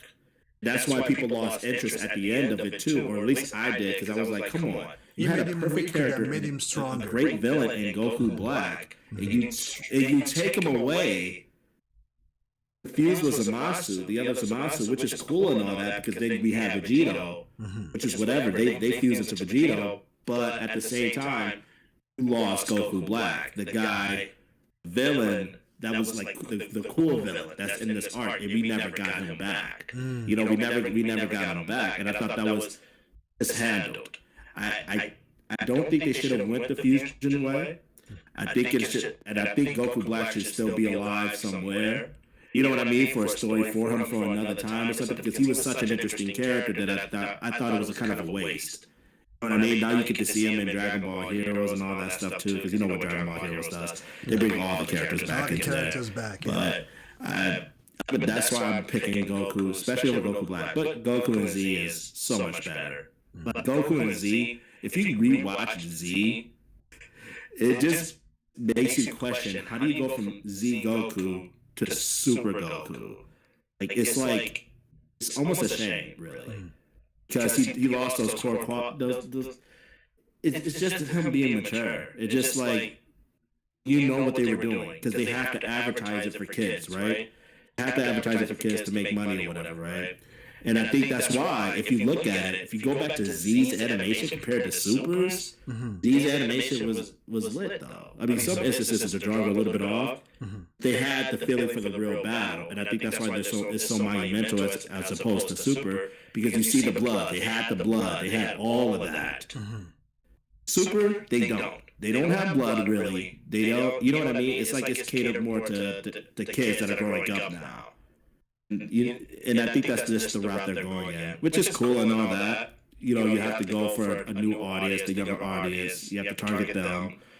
But, I just can't stand it. I'm like, I can't stand it. I love Z so much that I wish that format would have still continued. But beggars can't be choosers. For me, I would say that I'm going to call it out and say it like it is. For the fact that they tried to cater to new audience, it kind of ruined it for us OG fans, because we grew up seeing it for what it is. So I gotta say that for the fact that they made that move, I gotta say that it was the worst decision ever, because it diluted a lot of things instead of keeping it raw like we saw it, like we grew up watching it. You know what I mean? But I guess we're now living. I guess we're now living in a different time, and I guess they wanted to dilute things a little bit. And each time anime does that, or each time a movie or a TV show dilutes things, it doesn't help at all, because, you know, it takes the rawness, the authenticity of it. And I can see what you're saying as well. There wasn't any blood, and Goku Z is a little bit better. Even Vegeta, I gotta say, Vegeta's character developed more on Super than on Z. He still remained the same. He still remained the same, but Goku, you know, they diluted a lot of things, which I didn't like. And let's not talk about the fact that they nerfed Gohan so much on Super that when he fought his father, I was thinking, okay, this is a big moment for Gohan. This is a time for him to take up that mantle and continue to really fight, simply because, hey, Gohan, you have Videl, you have your daughter to protect. Just like your father had Chi-Chi and you, that should be the more reason for you to strap your boots and get to working, you know? But he never did that, and which I didn't like the fact that they did that to Gohan, because for the fact that he has people to protect, his mother, his wife, his child, that should ignite the fire in him for him to train. Even seeing Vegeta and seeing Gotenks and Trunks training, that should also do something to him, because he surrounded himself with people that trains all the time. So how didn't he adapt to that lifestyle? Absolutely. It's really messed up. It's just, I think I talked to you too about this. It's just with Gohan, but what was stupid to me is that Vegeta still acknowledges, and everyone still acknowledges that Gohan has the most potential out of every Saiyan, literally, besides Broly. If you want to get to technical terms, besides Broly, of course. But Gohan can actually he has the potential to be stronger. the Goku, the Vegeta, even if they're cursed, he still has a potential. Yeah, like he doesn't want it. It's almost like that's kind of stupid to me. Yeah, we got a question here by Flender. Yeah, we got a question here by Flender. What are your top 5 animes? Oh. You go ahead. Oh man, no, you go ahead, man. I went first, so this time you go first. All right.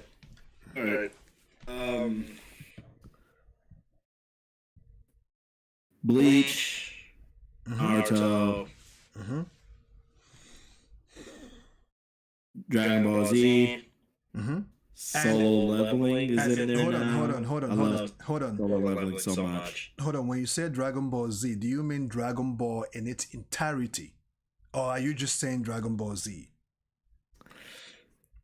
Nope. Because Super to me, I can't add that because Super is just it doesn't. Okay. Z is in this category of its own. Okay, so you said Super would never touch it. I could say Dragon Ball. Yeah. Okay. So you said Bleach, Dragon Ball, and what else? Go ahead. Yep. So it was Bleach, Naruto, right? Dragon Ball, Solo Leveling. Solo Leveling I'm absolutely loving. I am digging so much. And honestly, I think Berserk might be in there for the 5th. Berserk might be in there for the 5th. Yeah, so far. Of everything that I've watched. Okay. For me, I would say Dragon Ball, and I mean Dragon Ball in its entirety. Dragon Ball Z, Dragon Ball Super, Epsilon, whatever, GT, whatnot. Just Dragon Ball in general. Second, of course, is Naruto. Naruto is the second one. Third is Bleach, of course. Fourth, I got to say Hunter x Hunter. And fifth, the 5th one will be oh man, the 5th one. I gotta think carefully now because I've seen a good number of animes thus far. The 5th one, I will say Avatar: The Last Airbender. The 5th one. Avatar.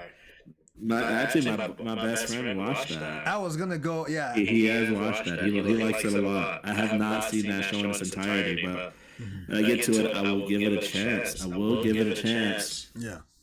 Avatar: The Last Airbender. Actually, the 5th one was between Demon Slayer or... I think the 5th one for me was actually going to be a tie between Demon Slayer and Berserk. Demon Slayer is despite what people say about it, because people are saying that because of its animation, it wouldn't be as popular as it is now. You know what I mean? Because of how new it is or whatever, and how godly the animation is, that it's not... People are thinking that it's overhyped, but for me, it's not really overhyped. It is still a good story. So actually, I'm gonna put that at half. I put the 5th one at half with Demon Slayer and Berserk at half on the 5th line. Oh, it's a tiebreaker between the 5th line. So overall, you have top 6 animes then, and not 5 animes. So it's a tiebreaker for the 5th one. You added 2 in there. Tiebreaker for the 5th spot. Okay. Well, that's fine. For me, I can't say much. Tiebreaker for the 5th spot. I can't say much on Demon Slayer because I haven't finished it, so I can't really say much about it.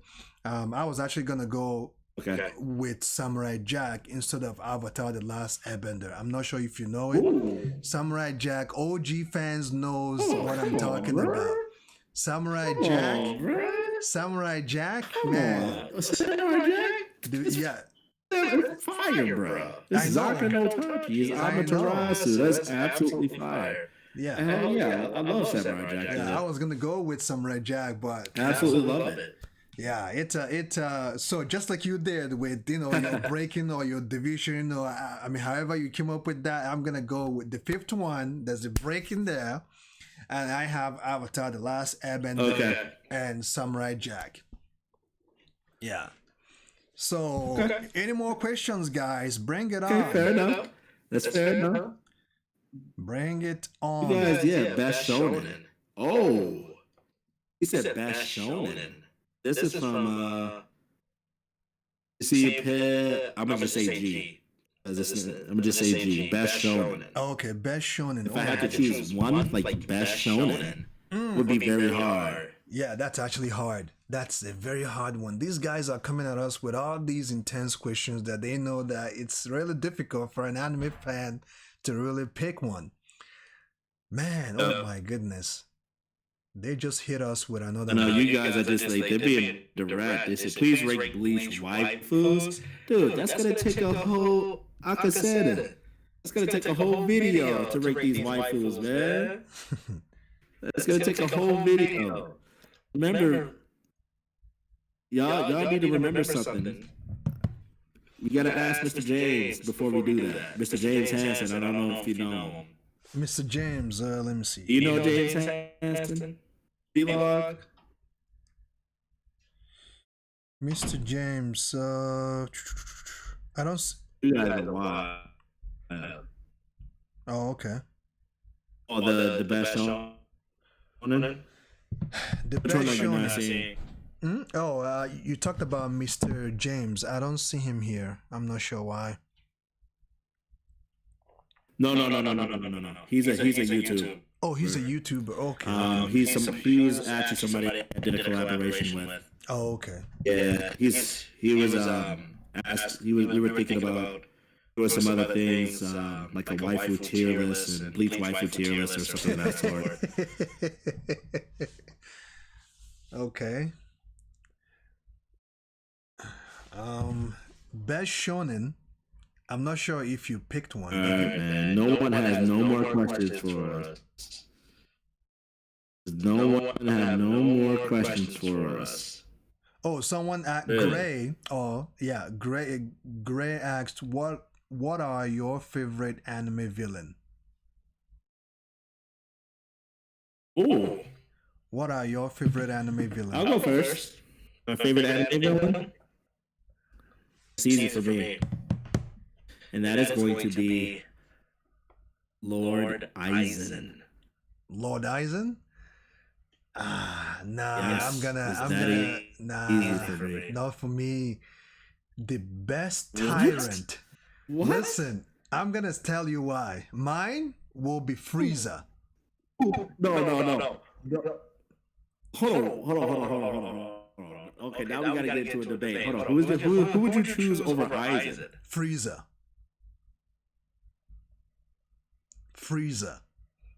There is no tyrant like Frieza. Oh my goodness. Frieza, his tyrant is just Frieza. That's right. Frieza. Don't get me wrong. Frieza is a good villain. He was a good Z villain. What's missing from him that Aizen, I feel like, had, first of all, is his personality, his charismatic attitude. Cannot be beaten. He's smarter. Smarter than Frieza, actually. He's conniving. He's, how can I say what Aizen is? Obviously, he's powerful. I mean, the villain's always going to be powerful in their own universe, so that's always a given. I just feel like with Frieza, there was only one sense of him. There was a sense of, if you're talking about his powerfulness, his superiority. No, not even that. Of course he has that because, you know, I'm not even talking about that. But if you're talking about in a sense of just his goal, another sense of Frieza is that I compare the two. I feel like, Aizen always has, like, his plan is just diabolical. With Frieza, I felt like you only get to see him in the Namek Saga, and then you go forward with him. But I felt like he's been overused, including in the Broly movie. In a sense, I feel like he still has been overused. I felt like in the Broly movie, I wish they would have brought somebody like Cell back. I think Cell is actually a better villain than Frieza is. Cell is just everything though to me though. But Perfect Cell, I don't think you can beat that. Especially anime Perfect Cell. His voice actor, you can't beat that either because he Goku. Like you just cannot beat that. But for Frieza, I just feel like I wouldn't say he's definitely not bland. He's definitely not vanilla. He's ruthless. He's a tyrant, right? He's ruthless. He's a tyrant. But just I don't know. Like I don't see besides him being evil, I don't get any motives of why he's evil. You don't get that side from him like you get from Aizen from Bleach about why he does the thing that he does. For Frieza, it's just that, I just want to enslave everybody. I just want to enslave the Saiyans, and I just want to be superior in everybody in the whole galaxy. That's pretty much it. Okay. Like, I want to enslave everybody, and I just want to be the ruler. Because that's just how I feel. But you don't get any more reasons why. How is he turned like that? You know what I mean? There's all those questions. Yeah. It's just basic for me. Okay. Me, guys, it's not. Get on the chat. Get on the chat. Okay. For me, it's not basic at all. Simply because you can even go political, right? You can even go political with Frieza's personality.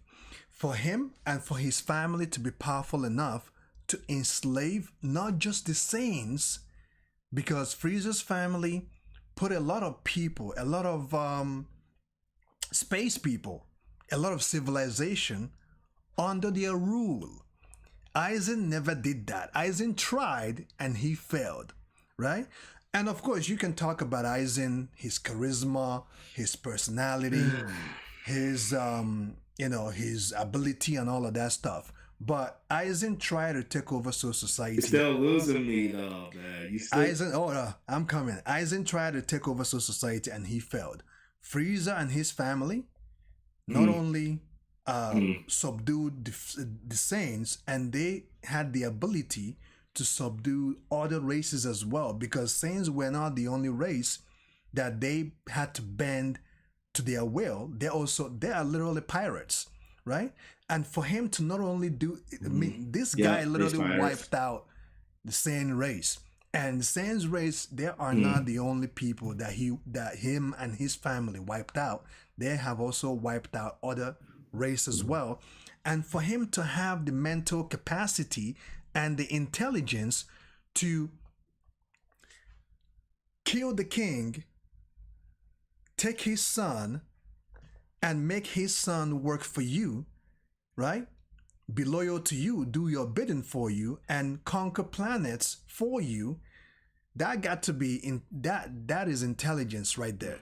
And Aizen could not accomplish that. All Aizen managed to do was he conquered Yukamundo. That I can give you that. He conquered Yukamundo, right?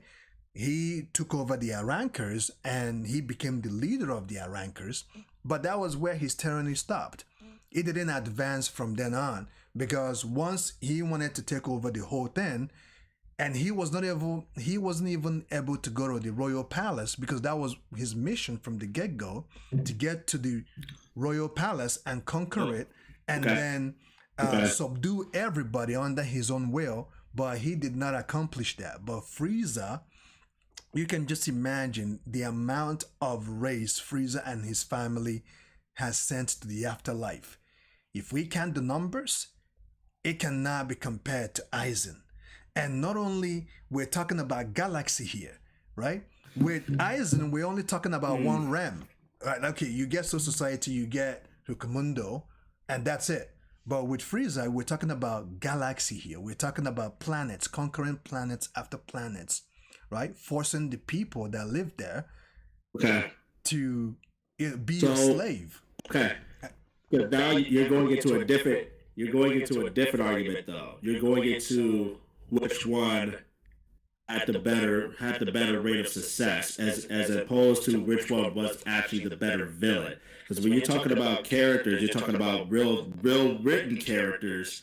Frieza to me was not. He was good, but then he was bad, and he was a cliche as a villain because he had no motives why he was doing it. They never showed you why he was doing it, and that's kind of the reason why I'm gonna go into this territory.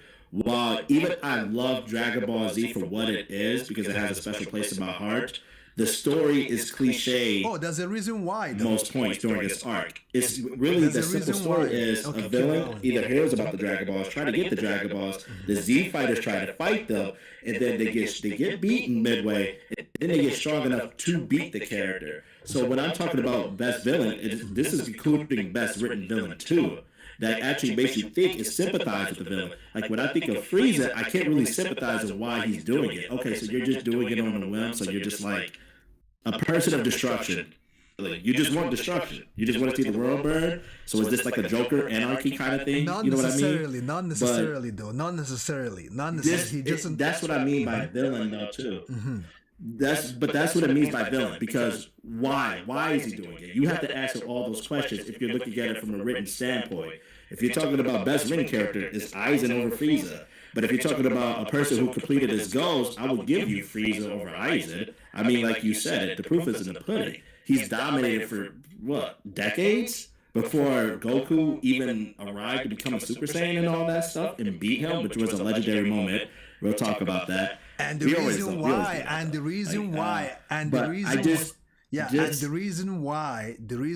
Frieza was doing what he's doing. Remember, he came from a superior race, and he was bred, right? He was bred to be a leader. And if you ask why he's doing what he's doing, remember, he conquered the Saiyan planet to stop the legendary Super Saiyan.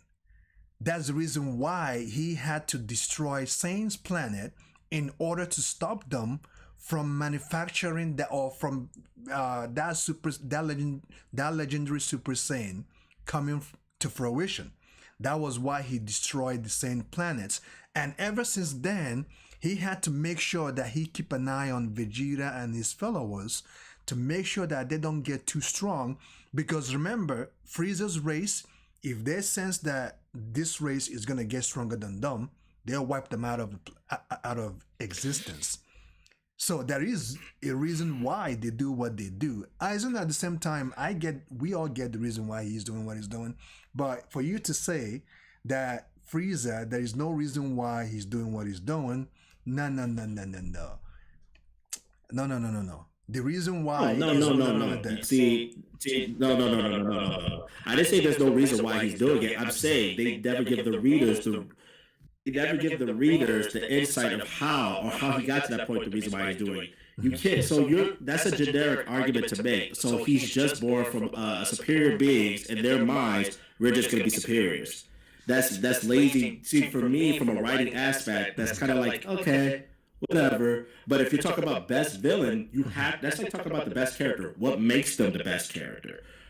What different sides can you pull from them emotionally? Like, the scene that I can tell you right now, to me, that beats any one of Frieza's scenes, is when Aizen was talking to Urahara, or Urahara sealed him when Ichigo used the final guessing attention on him to injure him enough to the point where he could have got sealed. And he was asking Urahara the questions, is, so you know the Soul King, and you see a different side of Aizen that you've never seen, because he's so calm, cool, and collected throughout the whole series that he just went off on a fender bender, and that gives you another side to him.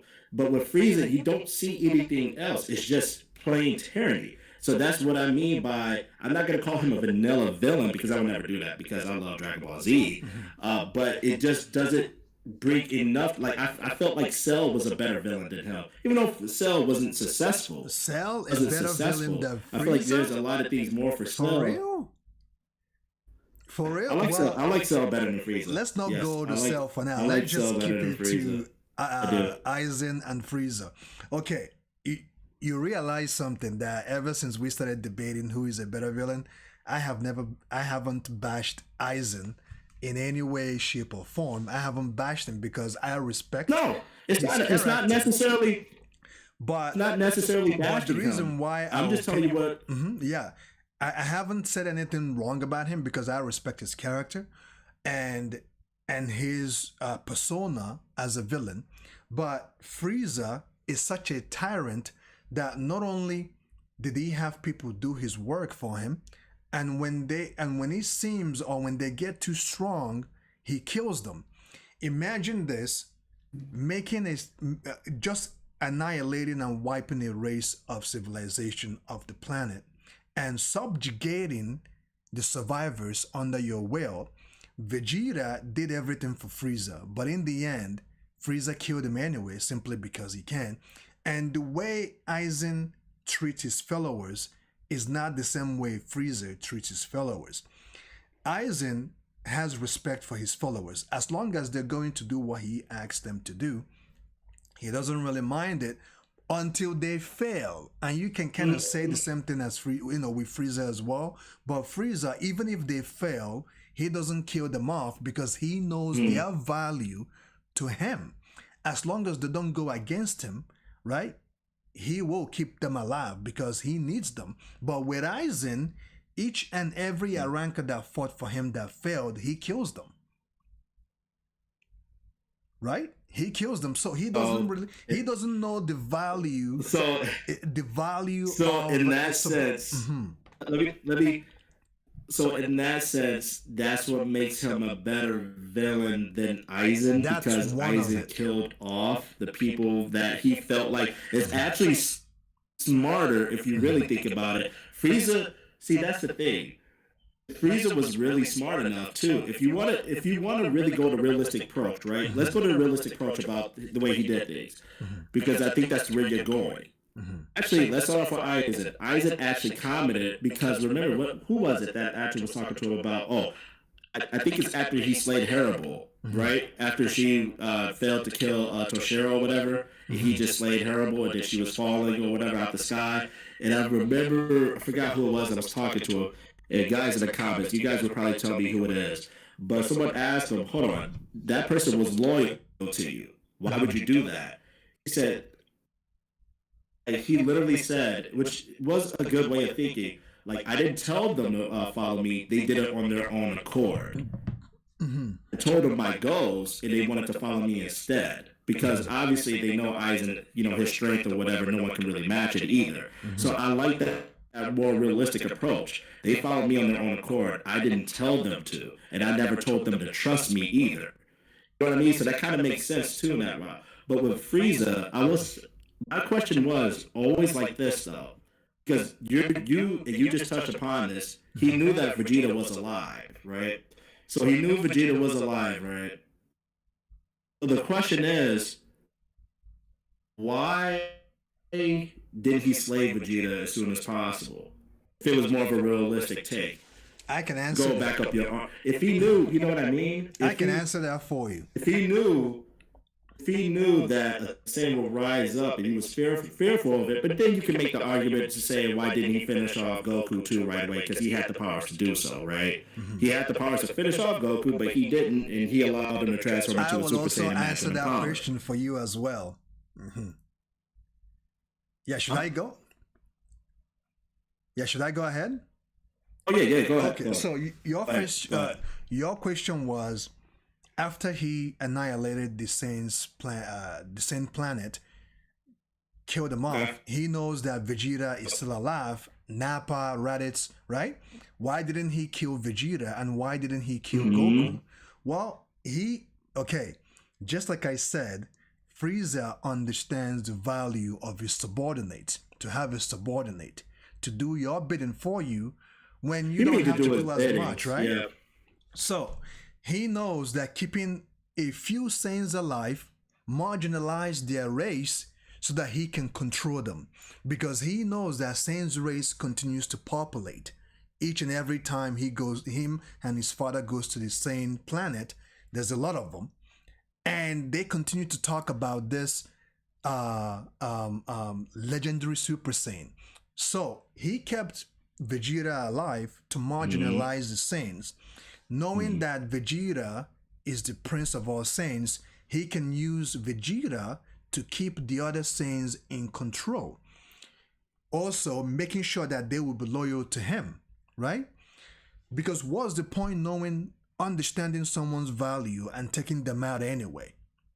Why taking them out when you know they are valued? Which is the reason why I like Frieza's character, because not only did he understands the same value, and to talk about Goku as well. Why didn't he kill Goku? Because It's been so long, and he knows that the talk of this legendary Super Saiyan is just a talk at this point. He doesn't believe that it will ever happen because he annihilated their race. So Frieza likes to play with his opponent a lot. He likes to play with them and then kill them, right? He didn't kill Goku simply because he wanted to have fun. Because remember, his soldiers, his followers does his bidding for him. I believe the Namek fight, Frieza unleashing his final form, he has never been pushed to that level ever before. Or while it's been a while he's been pushed to that level. So for the fact that he is now in that level and seeing the Saiyan and seeing how Goku continues to evolve and seeing his potential, he wanted to play with him because he is now in his final form, right? He wanted to play with Goku and then kill him afterwards, right? But if you compare that to Aizen, it's a little bit different because Aizen, even though he understood his followers' potential, but he killed them anyway simply because he has the power to do so, which is the reason why in the end no one was there to help him out. He killed Tosin, he killed all the rankers, which is why Ichigo defeated him easily. Even Jin, right? Jin turned on him and he made sure that Jin will not live to tell that tale, which has also led to his destruction because in the end no one was there to save him. Unlike Frieza, if it's not the fact that he was cocky, Frieza has like the Ginyu Force, all these, forces that works under him that he could call at any point in time to come for his aid, right? So when, maybe I'm getting a little bit out of point, but to finalize this between why Frieza kept Vegeta alive and why he didn't kill Goku, he was going to kill Goku anyways. He just wanted to play with him, right? And remember, before Frieza started fighting, before Frieza fought Goku, Frieza offered him a role because Frieza has seen Goku took out my Ginyu Force. Even the Prince of All Saiyans feared the Ginyu Force, and everyone feared the Ginyu Force. And this Saiyan, this low-life Saiyan, took out the Ginyu Force all by himself. Damn, you know what? You have potential. Come work for me. Let's conquer planets. Let's do what pirates do, right? And Goku said, no, I'm happy with my friends and I'm happy being the way I am. I never want to be someone like you, right? So Frieza has the ability to understand his foe's potential. Why waste their life when you can subjugate them to work for you? Aizen is a little bit different, which I respect his character. I will never, I respect his way of doing things. But in general, overall, who is a better tyrant? I got to say Frieza, because Frieza is so conniving as well. He is so conniving, and also his ego as well got the best of him as well, or gets the best of him. He is so conniving in his own way. And cunning, right? Frieza is so cunning that you're like, you know what? I just cannot wait to get this. I just cannot wait to see this guy get shit bit out of him. The way he acts, his persona. I mean, okay. When Frieza, yeah, I know. I mean, let's look at the tournament of power. Let's look at the tournament of power when Topo did him in. Who, Frieza? Hey, Aizen's never been done in like how the way Frieza's been done in like by Topo. Well, you remember that the tournament of power? You know what? I'm not gonna. Well, that's true. That's totally true. Topo did him in. Topo did him in, but in the end, it was Frieza and Goku that took out Jiren. So although Topo did the man, but in the end, it was teamwork. The reason why Frieza was still in was because of Android. The reason why Frieza was still in was because of Android 17. Remember that, or he would have been knocked off. So we can't even go on that subject because he was saved. He was saved. In the end, he survived. But to your point, I do understand that because it's played for plot purposes. Yeah, I mean, I do understand that, but in the end, he survived it all because Frieza's cunning it is so smart and well thought out. Aizen also has his own way of doing things, which I respect. But to say Aizen is a better villain than Frieza, no. Okay, now I'm gonna talk about Frieza's power. Okay, when Frieza is coming, people are shivering simply because of the kind of person he is. Okay, when Frieza is coming, people shiver. When Aizen is coming to fight his opponents, they don't shiver in any way, shape, or form.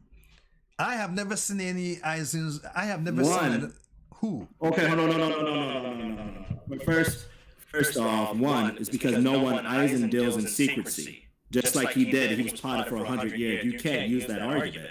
No one knew. He used Kyoka Sugetsu on all the other captives and lied about his abilities. No one knew what he was capable of because he never exploded into a fight. He was always like, character he was is that I'm not going to do something unless I have to do something. So that's why no one knew him.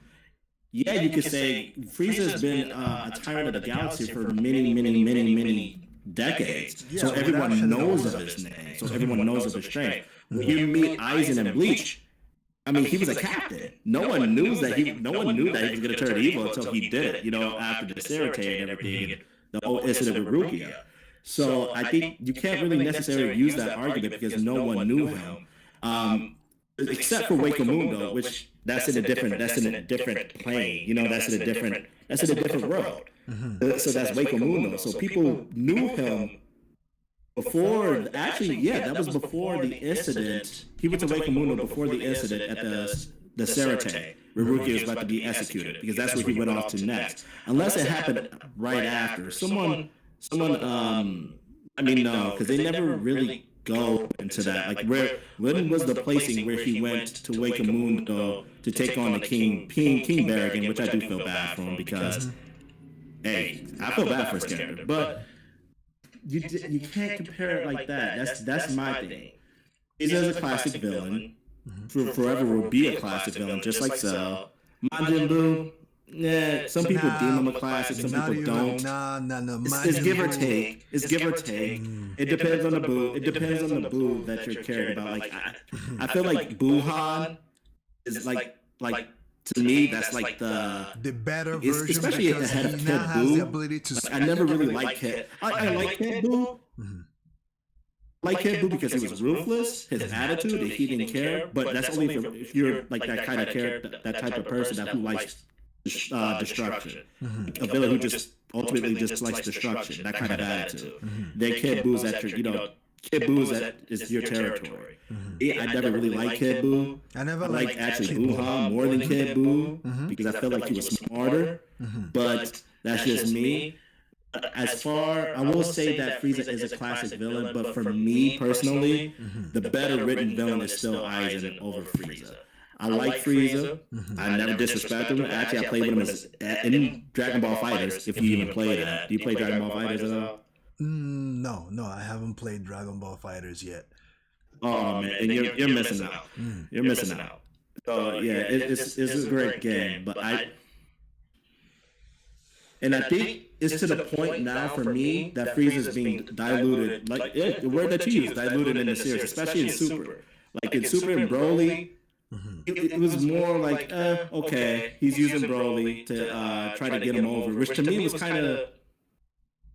That's Frieza. That's his character. Like, that's I get his what he was trying to go for, but he's always doing it at a risk too, though, right? He's always doing it at this big risk because you have this guy who has hidden potential, even though he didn't know it at the time until Broly started fighting Goku and Vegeta. So he didn't really see his potential until he started fighting them.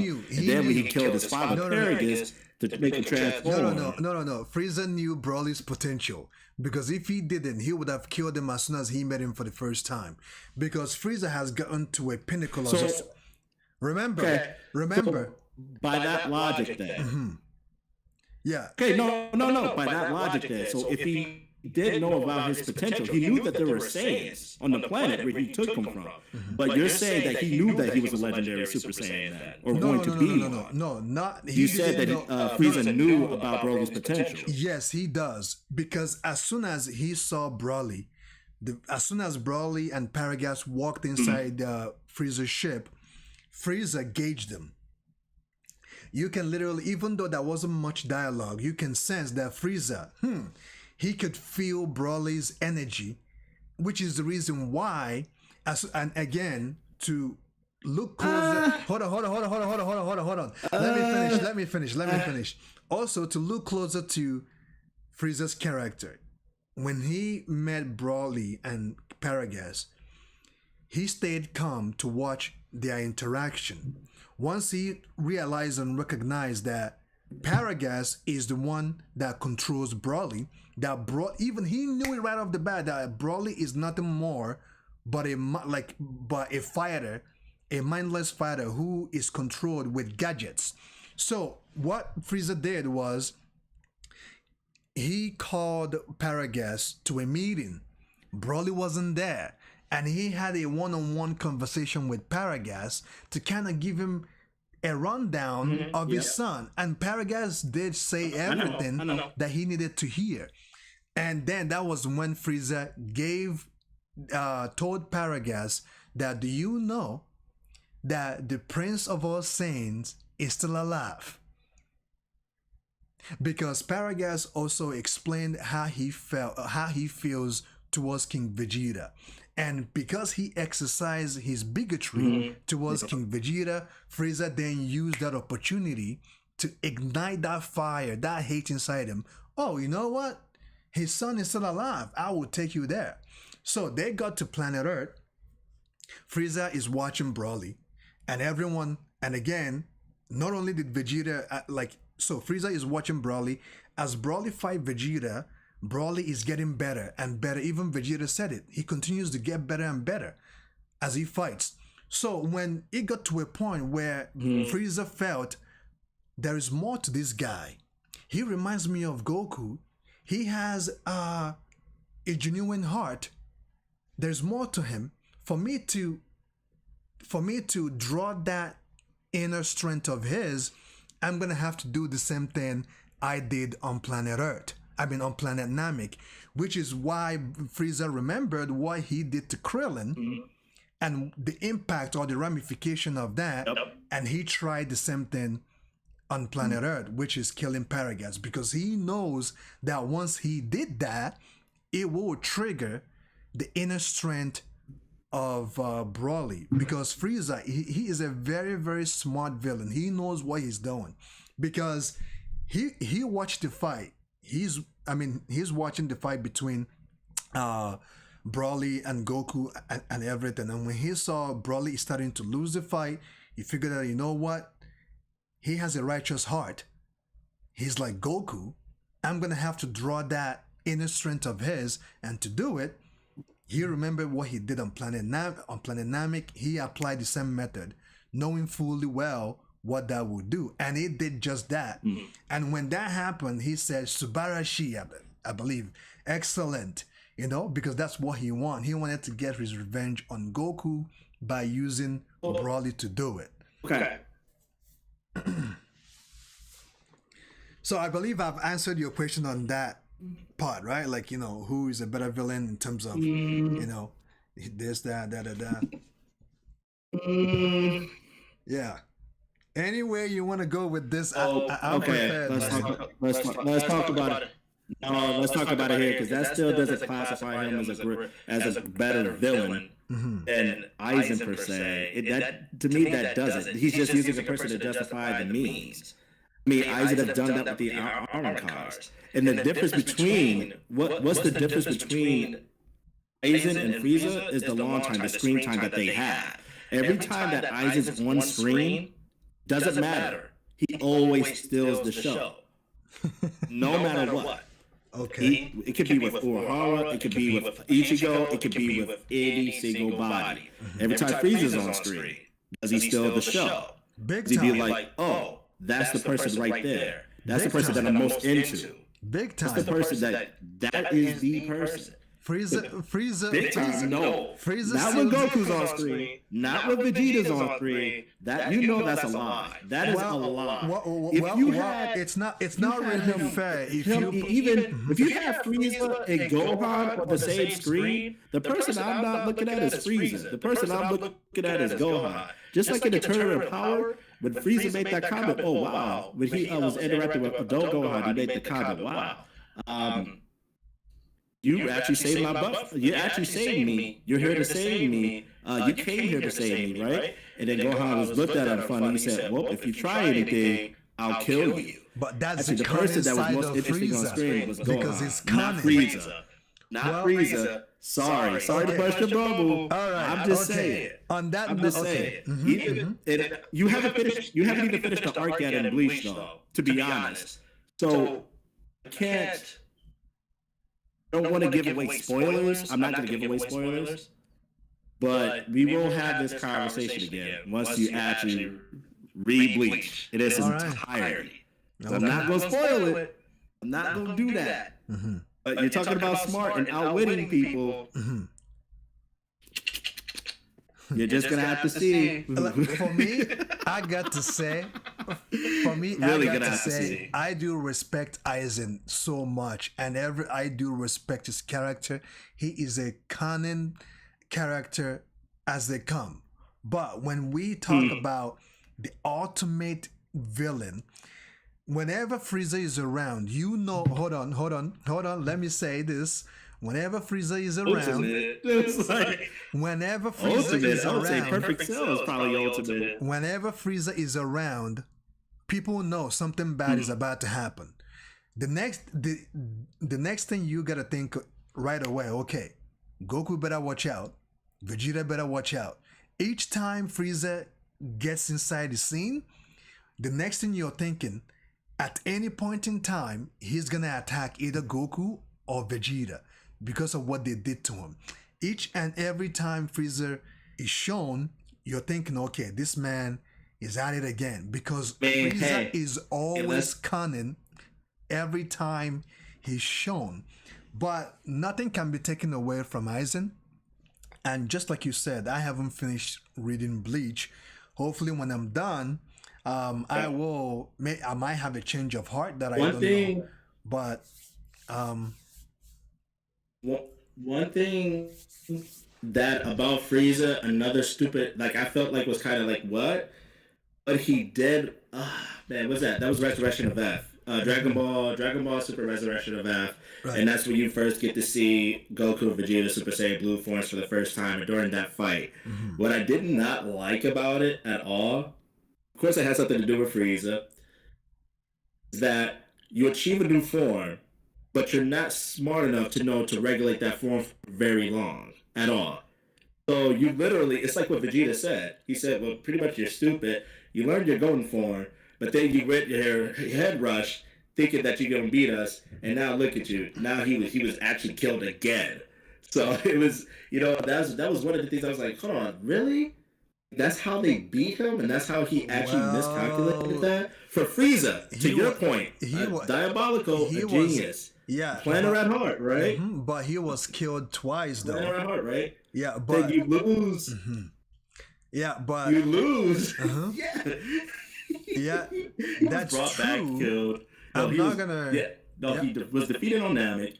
He went through space. Then he was killed by trucks, future trucks, in a most cool fashion, if I might add. Then he came back again. Then he was killed off again by Frieza. No, by Goku, because Vegeta had him, but he lost his shine, because we know how Dragon Ball stories go.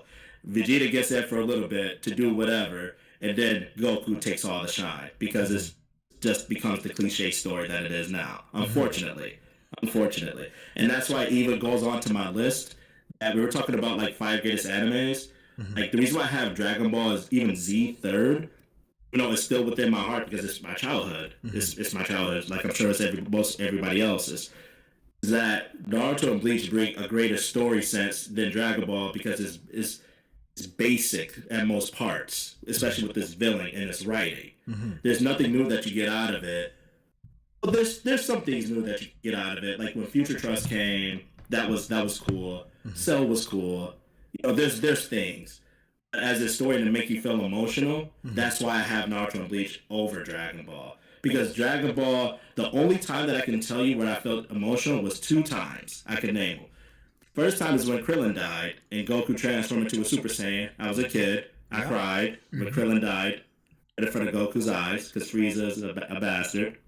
And then in Future Gohan, which is one of my favorite characters, Future Gohan died in the Trunks history arc. When Future Gohan died fighting the 2 androids, man, I lost it. That was such a sad scene to see Trunks walking towards adult Gohan's body, Future Gohan's body, seeing it lifeless. And then that's how he transformed, Future Trunks transformed into a Super Saiyan. That's the only 2 times that I've ever felt emotional. And you know what I mean? So I'll second that. Mine. But with Naruto and Bleach? No, mine will be, of course. Mine that will made me feel emotional. Yeah, the only 2 times I felt really, really emotional was, of course, when Frieza killed Krillin and Goku transformed into the first Super Saiyan. The second time was when Cell crushed the head of Android, I believe it was 15. Android 16. Oh my goodness. Android 16. Like, even me talking about it right now, I'm feeling goosebumps. I'm actually more happy than I was. Yeah, because the amount of malice. Speech. That was a beautiful speech. Yeah, the amount of malice that went before that transformation, the amount of chaos, the amount of trash talking, the amount of chaos that Cell was causing, and the one person that was kind of trying to ease the tension or trying to help the situation, Cell goes and crushes his head. In that moment, it was like something slipped out of Gohan's head, and in that moment, man, and the music too. Oh my goodness, man! I'm getting goosebumps right now. The music. That's something that you can't. That's something that you can't. With Dragon Ball Z, with Bruce Falconer, you know, the soundtrack of it, Dragon Ball Z's, is epic beyond proportions. That theme song. The only OSTs that I could equip, that I could make a fight against, Dragon Balls, is literally Bleach, because Bleach's OSTs are phenomenal. It's absolutely phenomenal. Not only do you get a diversity of it, you know, from the Japan themes, from the Wako Mundo themes, from the character themes. I listen to Bleach OSTs when I'm in the gym, bro. I listen to Bleach OSTs when I'm writing, when I'm doing my day-to-day activity for my job. That's how much I love it. Yes, the OSTs in Dragon Ball is still to this day unbelievable. Like, I listen to Gohan's anger theme. I listen to Vegeta's Super Saiyan when he transformed, Vegeta's theme. You know, yeah, I do. It's phenomenal. It's still phenomenal till this day. Man. And that's crazy to be even saying that despite how many years have passed. I know. And even while we're talking about it right now, I'm sure you're feeling like you're remembering all that moment, like when all the malice that went in before the transformation, Gohan transforming, Goku transforming, and even while he was transforming, beautiful moment. Oh my goodness, man! Whew, man, Dragon Ball or Dragon Ball Z? Actually, yeah, absolutely.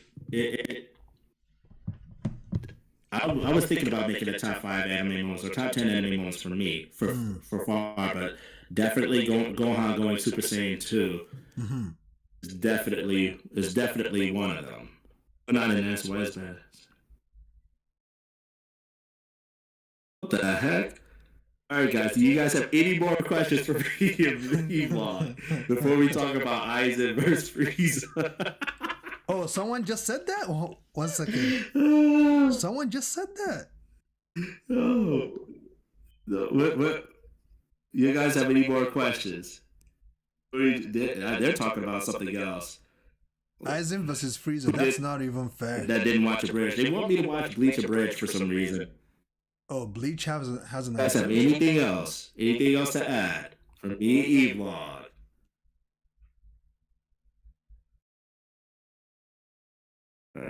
Okay, because we're about to cut it off. We're about to cut it off. Yep. You guys have no more questions. Questions, guys. Questions. Besides the waifu one.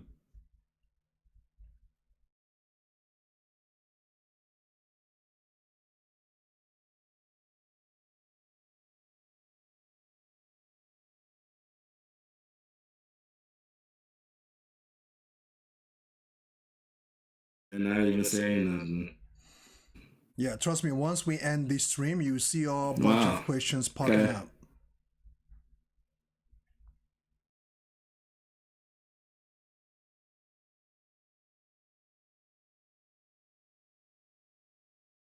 Oh boy, favorite fights in anime. Yeah, did you see that? Galaxy Hades. Which one? Favorite fights in the anime. Galaxy Hades asked us a question. Favorite fights in the anime, or in anime. And Azim asked me, Azim asked me a question. Your opinion on the Unohana versus Kenpachi fight. Okay, this is a question that is being directed to me as well. So which one do you want to take first? A fight? So is it only one fight, or is it top 3 or top 2? That's a good question, guys. What's his name? I could just go off top 3 fights, like my personal favorite top 3 fights. Ready for them? Mm-hmm. All right, go ahead. Let's see. So we have Goku versus Frieza. Mm-hmm. That's just 2 OG. Mm-hmm. And the fight takes like 20 years, even though the planet was supposed to explode in 5 minutes. Hold on. Let me say this. You can only pick one fight per anime. I think that would be fair. Because if we say, picking it, okay. one fight per anime. Right. Mm-hmm. And so top 3, right? And if that's the case, if you're picking one from different animes, then I'm gonna have to do this a little bit differently. I'm gonna literally have to choose. Because I love Goku versus Frieza. There's nothing like that first fight. Mm-hmm. But except Teen Gohan versus Cell. I'm gonna actually have to choose Teen Gohan versus Cell just because of the emotional aspect. Well, no, there's both emotional aspects for it. Android 16 died. Obviously, Frieza, Krillin died, so there's both emotional effects for it. But I'm gonna have to go with that because Teen Gohan was just so bad ass. Like you never thought Teen Gohan would be Gohan in general because he was a pessimist. Throughout it, he didn't like to fight. He did not like to fight at all. He was a character that just wanted peace. That's what differentiated him and Goku, is that he was so peaceful. He did not like fighting. So when you push him over to that edge and you get that different side of him, it was just like... It's a wrap. Yo, he's even more badass than Goku right now. Like, this was Teen Gohan. He was just 11 years old. Mm-hmm. 11. So I'm about to get that one in for Dragon Ball. For Bleach, oh man, I'm gonna have to go with Vasalore versus Ulquiorra. I'm gonna have to go there. Okay. Bleach, definitely Vasalore Ichigo versus Ulquiorra. For Naruto, I'm gonna literally have to go with Naruto versus Sasuke Part 1. Not Part 2, Part 1. Because that's when shit got down. That's when you first get Curse Mark level 2, and that's when you got One Tail Kyuubi Cloak Naruto. That battle was epic. Epic beyond proportions. Part 2 was still as good, but I don't know. I think it was something about Part 1. And I don't know if it's because of OG Naruto OSTs maybe playing in the background of it. Who knows? Whatever. But what else? Because that was top 3. So that's my top 3. Go ahead. Okay. I would definitely go with you with Gohan Teen Gohan versus Cell. Okay. I mean, it's a tough one between Gohan versus Cell and Goku versus Frieza. It's a tough one, and I know the reason why. I can relate with you with Gohan because man, it was like, I don't know, man. You know, it's just special, all right? And the second one, yes, there's no words for it. Of course, I will also go with you with I will go with the same choice with Vesto Lode and Urakura. That was an epic fight simply because we thought that at the moment where Ichigo is just in his lowest situation, like I actually thought that he's going to die. Like literally, this guy literally blew a hole in him. You know, he's just there dying. Yep. So, and the third one with Naruto now, I will go with. This is gonna be a good one. I will go with the last fight. Naruto versus Sasuke. That's fair. Like it's a tie for me. It's very hard. Yeah, it's very hard to pick between those fights. Yeah, simply because when those two were fighting towards the end, you don't really want Sasuke to kill Naruto, and you don't want Naruto to kill Sasuke, because in that moment, it's more of it's either you kill me or I kill you, right? Because Sasuke was never going back on his words at that point, and you're like, man, I don't want Naruto to die, and I do not want Sasuke to die. So how will these two resolve their bigotry? How are they going to fix their conflict at this point? I think with those battles too, what I liked about Part 2's battles is it wasn't just a battle about saying who was the strongest. Because if you want to get into technical terms, you can still argue that Naruto was stronger than Sasuke because of his chakra, his huge chakra reserve. Sasuke had to subjugate the tail beast, extract chakra from them to gain the power to rival Naruto. That's what people forget. They just like to leave that out. But Sasuke is a more strategic and more tactical battler. He's actually smarter than Naruto when it comes to tactics and how to deduce a battle. That's what differentiates the two, and that's what put them on equal playing field.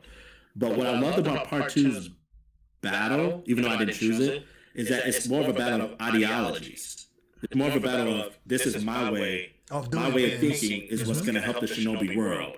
This is my way of thinking that this is what it means to be Hokage. And Naruto being Naruto, he's like, that's not how you unify people. That is not how you do it. So it's almost a battle of ideologies than just a straight on, just a death battle. You know what I mean? Because Naruto was never there to try to kill Sasuke. He was just trying to make him realize, like, this, what you're doing is not right. It's not right. And you see it for yourself. But what I loved about it is that Sasuke went to that extent because he was still grieving over Itachi. You could tell that's the reason why he fell into the darkness. When he found out the truth about his clan, and he was still grieving over Itachi, even though he seen him resurrected and he found out the truth. Even love that battle so much more now, because when Sasuke admitted defeat to Naruto, he said, when they were both laying on the ground, armless, losing their arms, he said that he admitted that he lost the battle. But when Naruto was telling him, like, you don't have to worry about going this way because I'll be here to stop you, is when Sasuke shed a tear because he was still grieving over Itachi and his loss. And I feel like it was such a loving scene because he found out that Naruto would still be there for him, that Naruto was still his friend. So he accepted him for what it was, and he would accept his pain. And that's when Sasuke was like, okay, I started to relate to Naruto more because and that's why he used to feel that way about him when he was going through those flashbacks when we were younger. That's the reason why when we were younger, I used to relate to his pain. Yeah, absolutely. No, you can go ahead now. Yeah. That's the reason why I chose that fight, because after all the trials coming from on Sasuke's end, and after all the trials and tribulations, after all the trials and tribulations from Naruto's point of view, and them clashing with their own point of views, and in the end, Sasuke then realized and recognized that this guy has always been there for me. I'm trying to kill him, but he's not really trying to kill me, you know. And also that's also something to recognize Naruto for, simply because, you know, not everyone can endure or exercise that type of patience towards towards a best friend, because throughout all the anime fights or whatever, whenever your best friend is going off road and going killing people, the best thing you would do for your best friend is just take him out, like take him out of his misery, right? But Naruto exercised a lot of patience towards Sasuke from the beginning till the end. Man, this boy can endure. After what Sasuke did, after everything he's done, still Naruto forgave him. And even what's his name? Shikamaru, all Naruto friends are like, what the hell are you doing? This guy is a villain. We need to stop him and we need to kill him now. Like they did not, everyone didn't mind taking Sasuke out. They're only tolerating him simply because of Naruto. Simply because of Naruto. Even when Kakashi fought Sasuke, you know, when I believe after Sasuke killed Danzo, right? Even when Kakashi fought him, Kakashi could easily kill Sasuke, but he held back simply because of Naruto, you know. And again, knowing the fact that Sasuke is also a student of his, so he didn't want to kind of, because of Naruto, everyone believed in Naruto's wisdom and his way of doing things, which is a lot. That boy can endure, because if it was any other person, Goku would have been like, you know what, Vegeta, enough is enough. I'm gonna blow you to smithereens. I'm gonna kill you. You know? Like Goku would have taken Vegeta out long time ago, like literally. It's definitely fair though. Oh, absolutely. Absolutely, man. It's actually, you know what? You made me change my mind. I think I might have to change it to part 2. I might have to change it. It was a close call. But I think it's because more of a nostalgia reason for part 1. You know what I mean? It's more of a nostalgia reason why I always hold part 1, Naruto vs. Sasuke, in my heart. But I might have to give the edge to part 2 because of that now, the more I think about it. And what all entails into that fight is more than just a battle between two godlike shinobis. Yeah, what? Like everything that went inside that fight, all that went into that fight, it is heavy. It is just too much. All they've done, all they've gone through is just too heavy. And ending up having... it's just like the sage... Yeah, go ahead. It's just like the sage of 6 paths said, though, to Kakashi, but Kakashi would say, what should I do? And what's going to happen? And he was like, well, the only answer to hate is love. And that's what Naruto brought to him at the end of the fight, is that I'm still here for you, no matter what. No matter what. Actually, what. almost got teary-eyed, because they both went through so much that they both relate so well to each other. Their pains are similar, and since childhood, they both could relate to each other.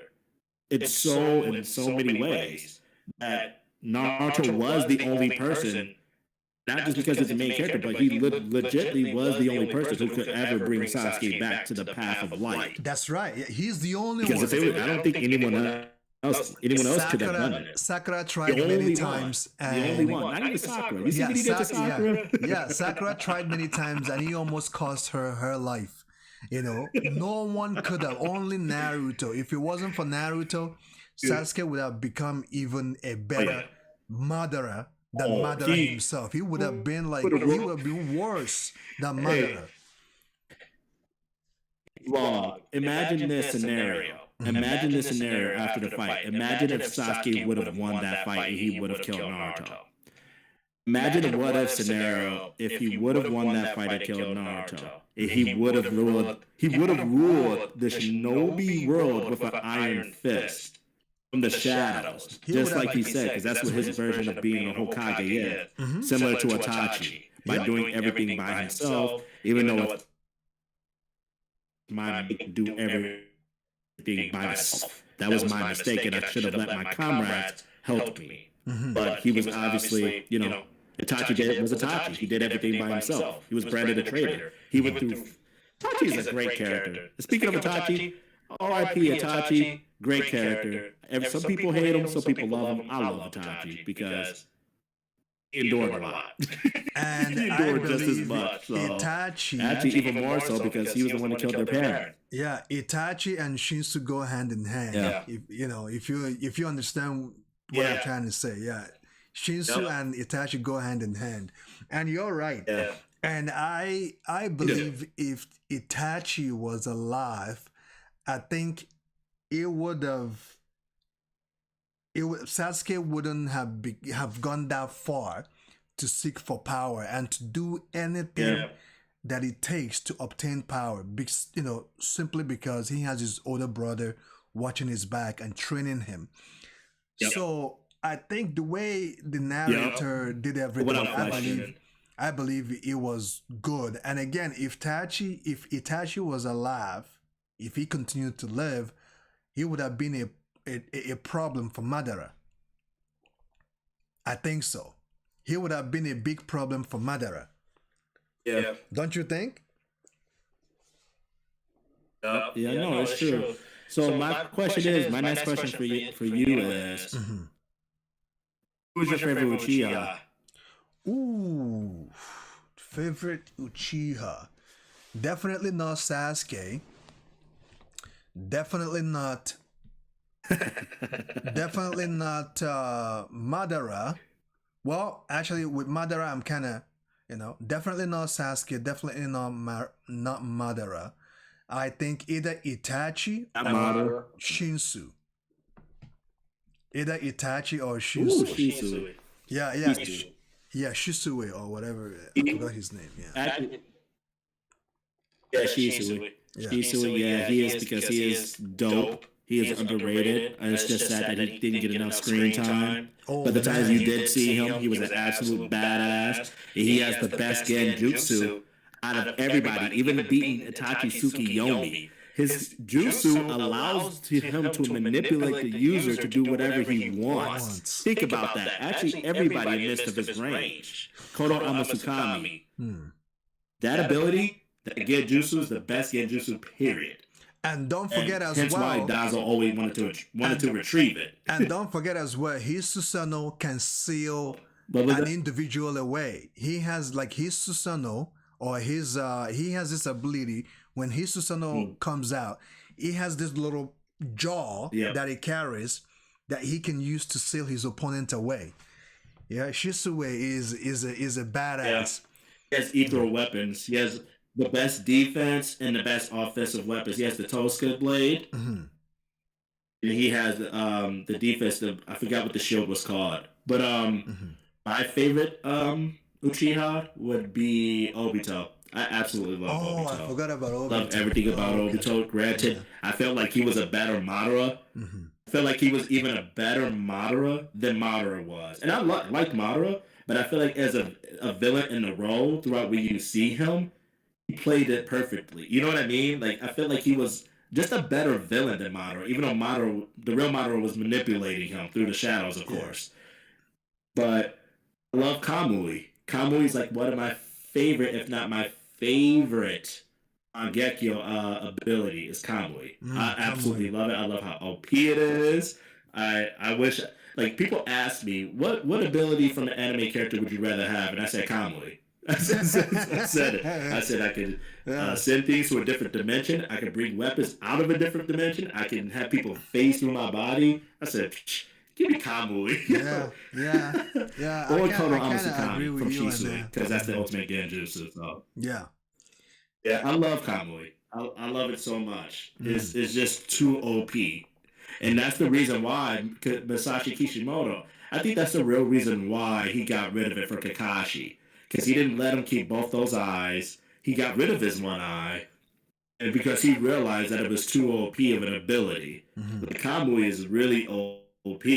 Especially with, after, the war and Kakashi's mastery over it. And I feel like and because too, he would still be a threat if he still had it against, while Naruto and Sasuke were gonna fight. And I feel like that's what Masashi Kishimoto said. No, we gotta get rid of this.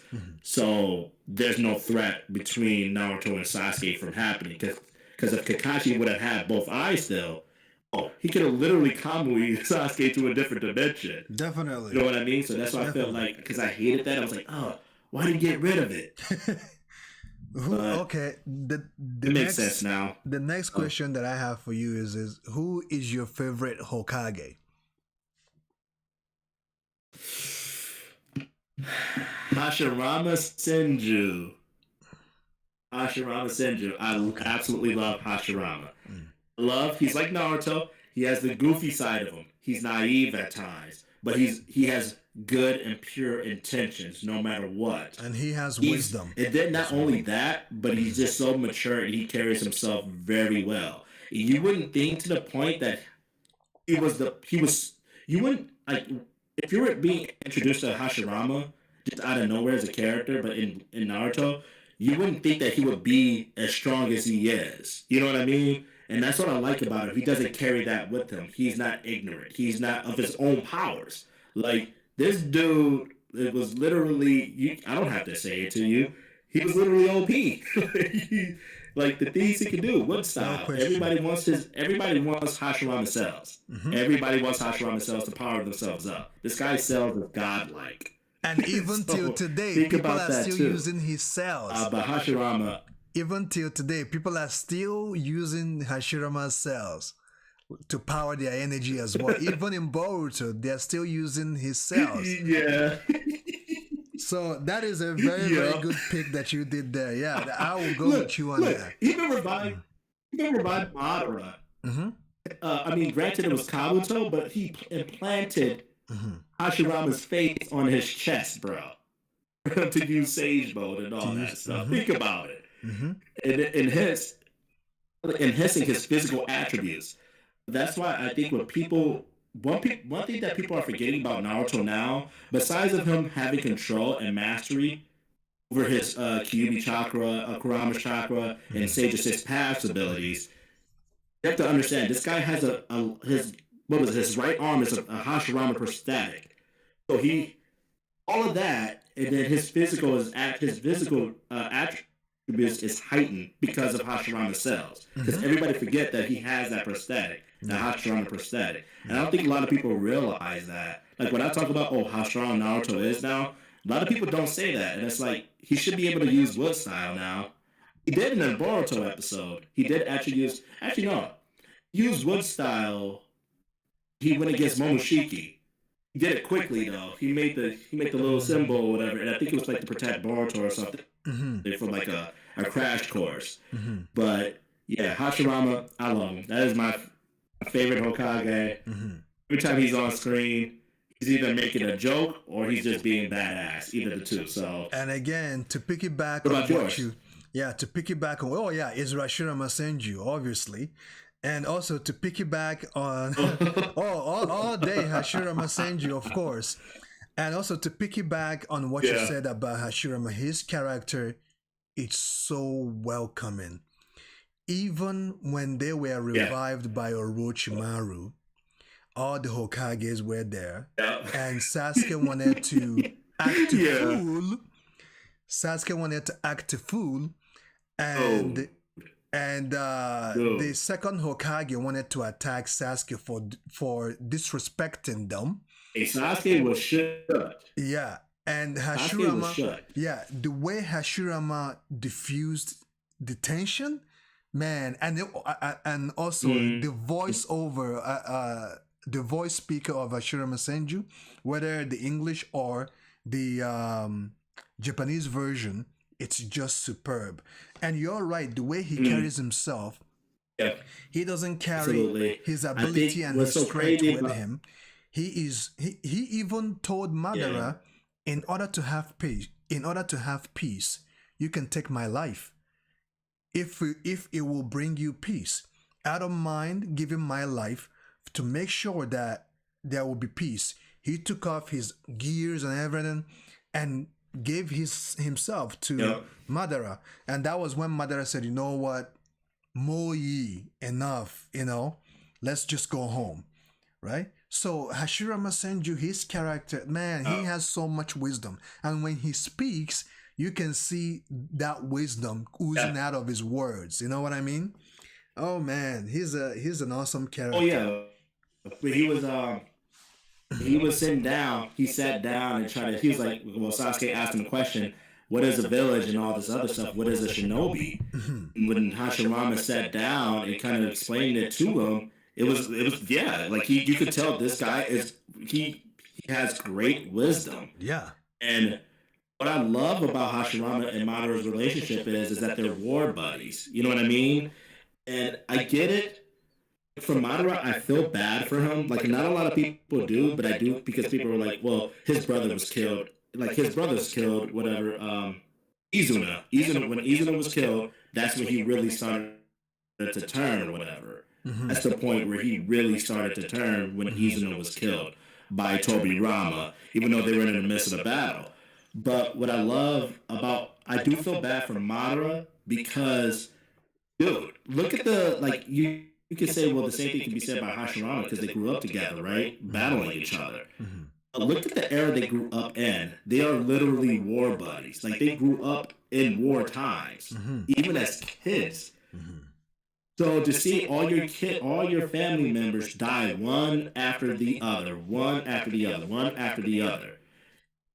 It's sad as hell, right? It's sad as hell. And then to the point that now you can kind of conduct his way of thinking, like, no, this is true peace. I want war to stop at any time, because he was probably still grieving, like in, the Uchiha way. They all grieve, like, really, really hard. Yeah, like indeed. Sasuke grieving for his clan, like indeed. Itachi, all of them, whatever, right? Obito was one of them. Ren died. Look what happened to him. He was manipulated to come to the dark side easily, just like that. But I do feel bad for Madara, and I think a lot of people don't cut him some slack. People are like, well, his family just died, or his brother just died, and then he just did some stupid shit, and then he found the stone tablet and and all this other stuff. But I just want to put that out there. I felt bad for Madara, honestly. I think he had every right to do what he did, though. To me, honestly, I think, for me, obviously it's not right. For me, really, I don't feel bad for Madara. I feel bad for Obito. Ooh. Because Madara had so many chances. Hold on. Because Madara had so many chances to stop his evil ways. Even Hashirama gave his life to him, if it will bring you peace. Let's just live together as one. He had so many chances. But Obito didn't really get a chance to really, mess up a little bit. And then, like Madara did. Madara messed up so many times, but Obito didn't get the same treatment. And even Madara made sure, and also Black Zetsu involved in the shadows, made sure that they manipulate Obito so much that he will be subjugated to their goals, right? Because Madara was one that messed up, right? Which gave room for Obito to mess up as well. Because if Madara had, but then again, I can also understand his perspective, because after what he did, the Hidden Leaf Village just couldn't take their eyes off him, because they know that at any point in time, he could rack shit up. He could cause damage in the Hidden Leaf. So they treated him and his clan very badly, and because they have that eye of Sharingan, which means they can literally manipulate the whole village to kill each other. So, but then again, Madara had the opportunity to rewrite the sins of his clan and to change everything, but he decided to go with Black Zetsu's ideology. So I feel bad for Obito. Even when Ren died and everything, you can tell that he didn't really want this villain of a thing. He tried to escape many times, but Madara wouldn't let him, until when Madara saw that if he doesn't manipulate him, there is no way Obito will go cold-heartedly with him, because Obito was just looking for his chance to escape, even though Madara was teaching him stuff. But Madara feels like, you know what? We're gonna have to kill Ren. Like, we have to manipulate him somehow. And once he saw Kakashi kill Ren, that was when Madara's work was done. Yeah, and even I think Madara said my work here is now complete, and that was when he decided to die or something like that. Yeah. And oh man, yeah, it's really it's a good storyline. It's a good story, Naruto and everything.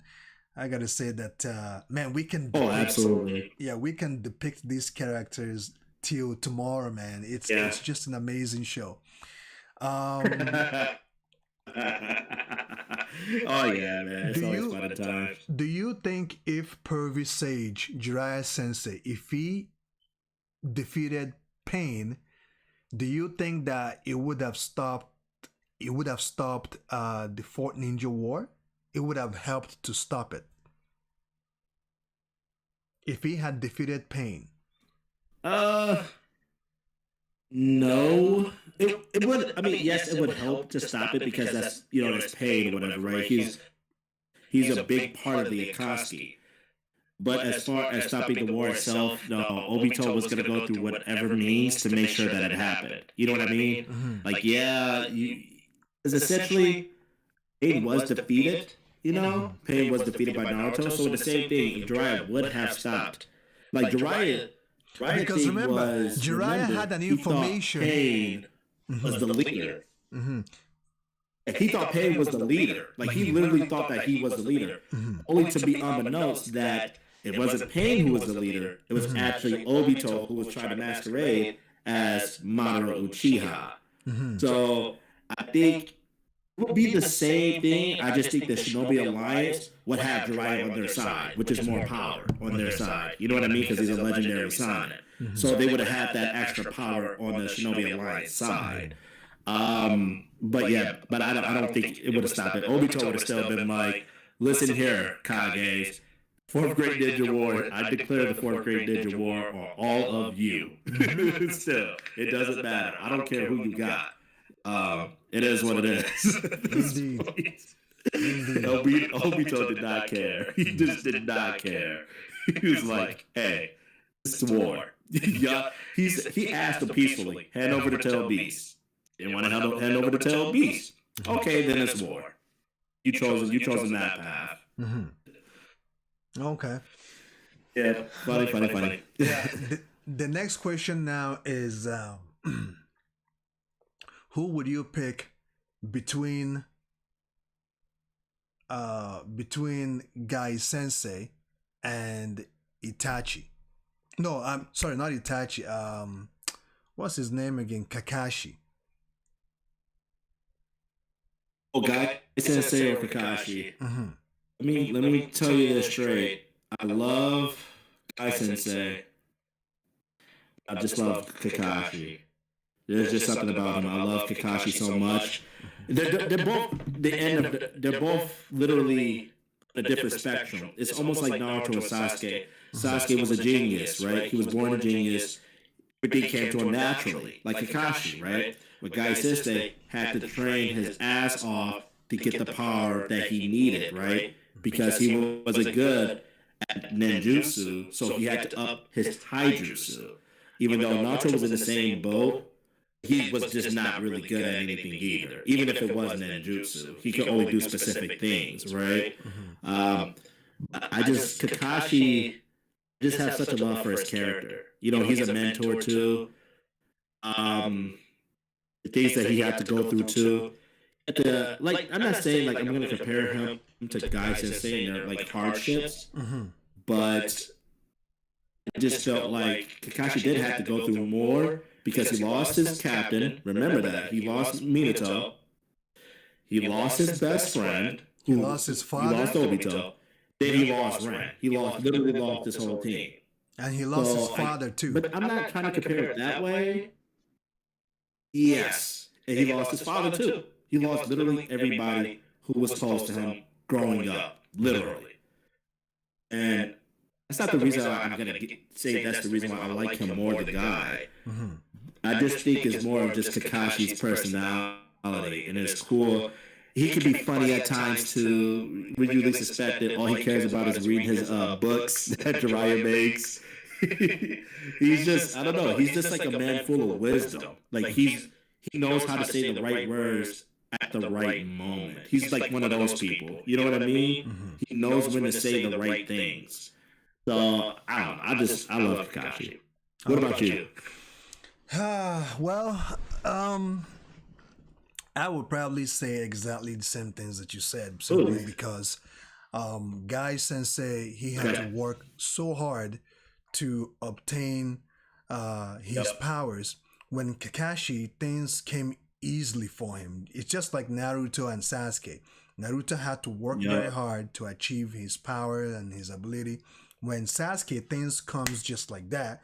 And if he can't do it just like that, he copies it with his Sharingan and still does it. You know what I mean? Yeah. So,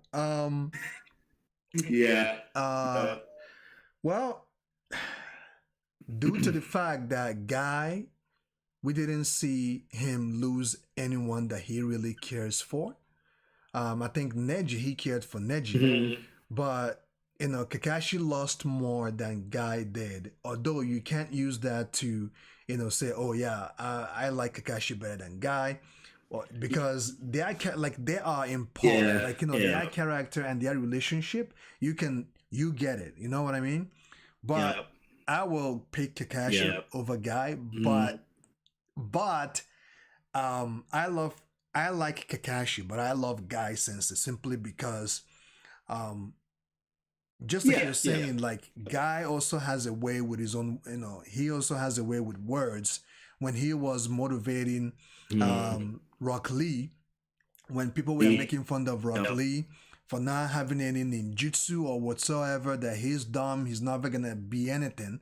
The way my guy really spoke to Rock Lee and related to him, it was very profound, simply because he saw a kid who has nothing and gave him words for him to believe in himself, and the kid took it and made something with it and did something with it.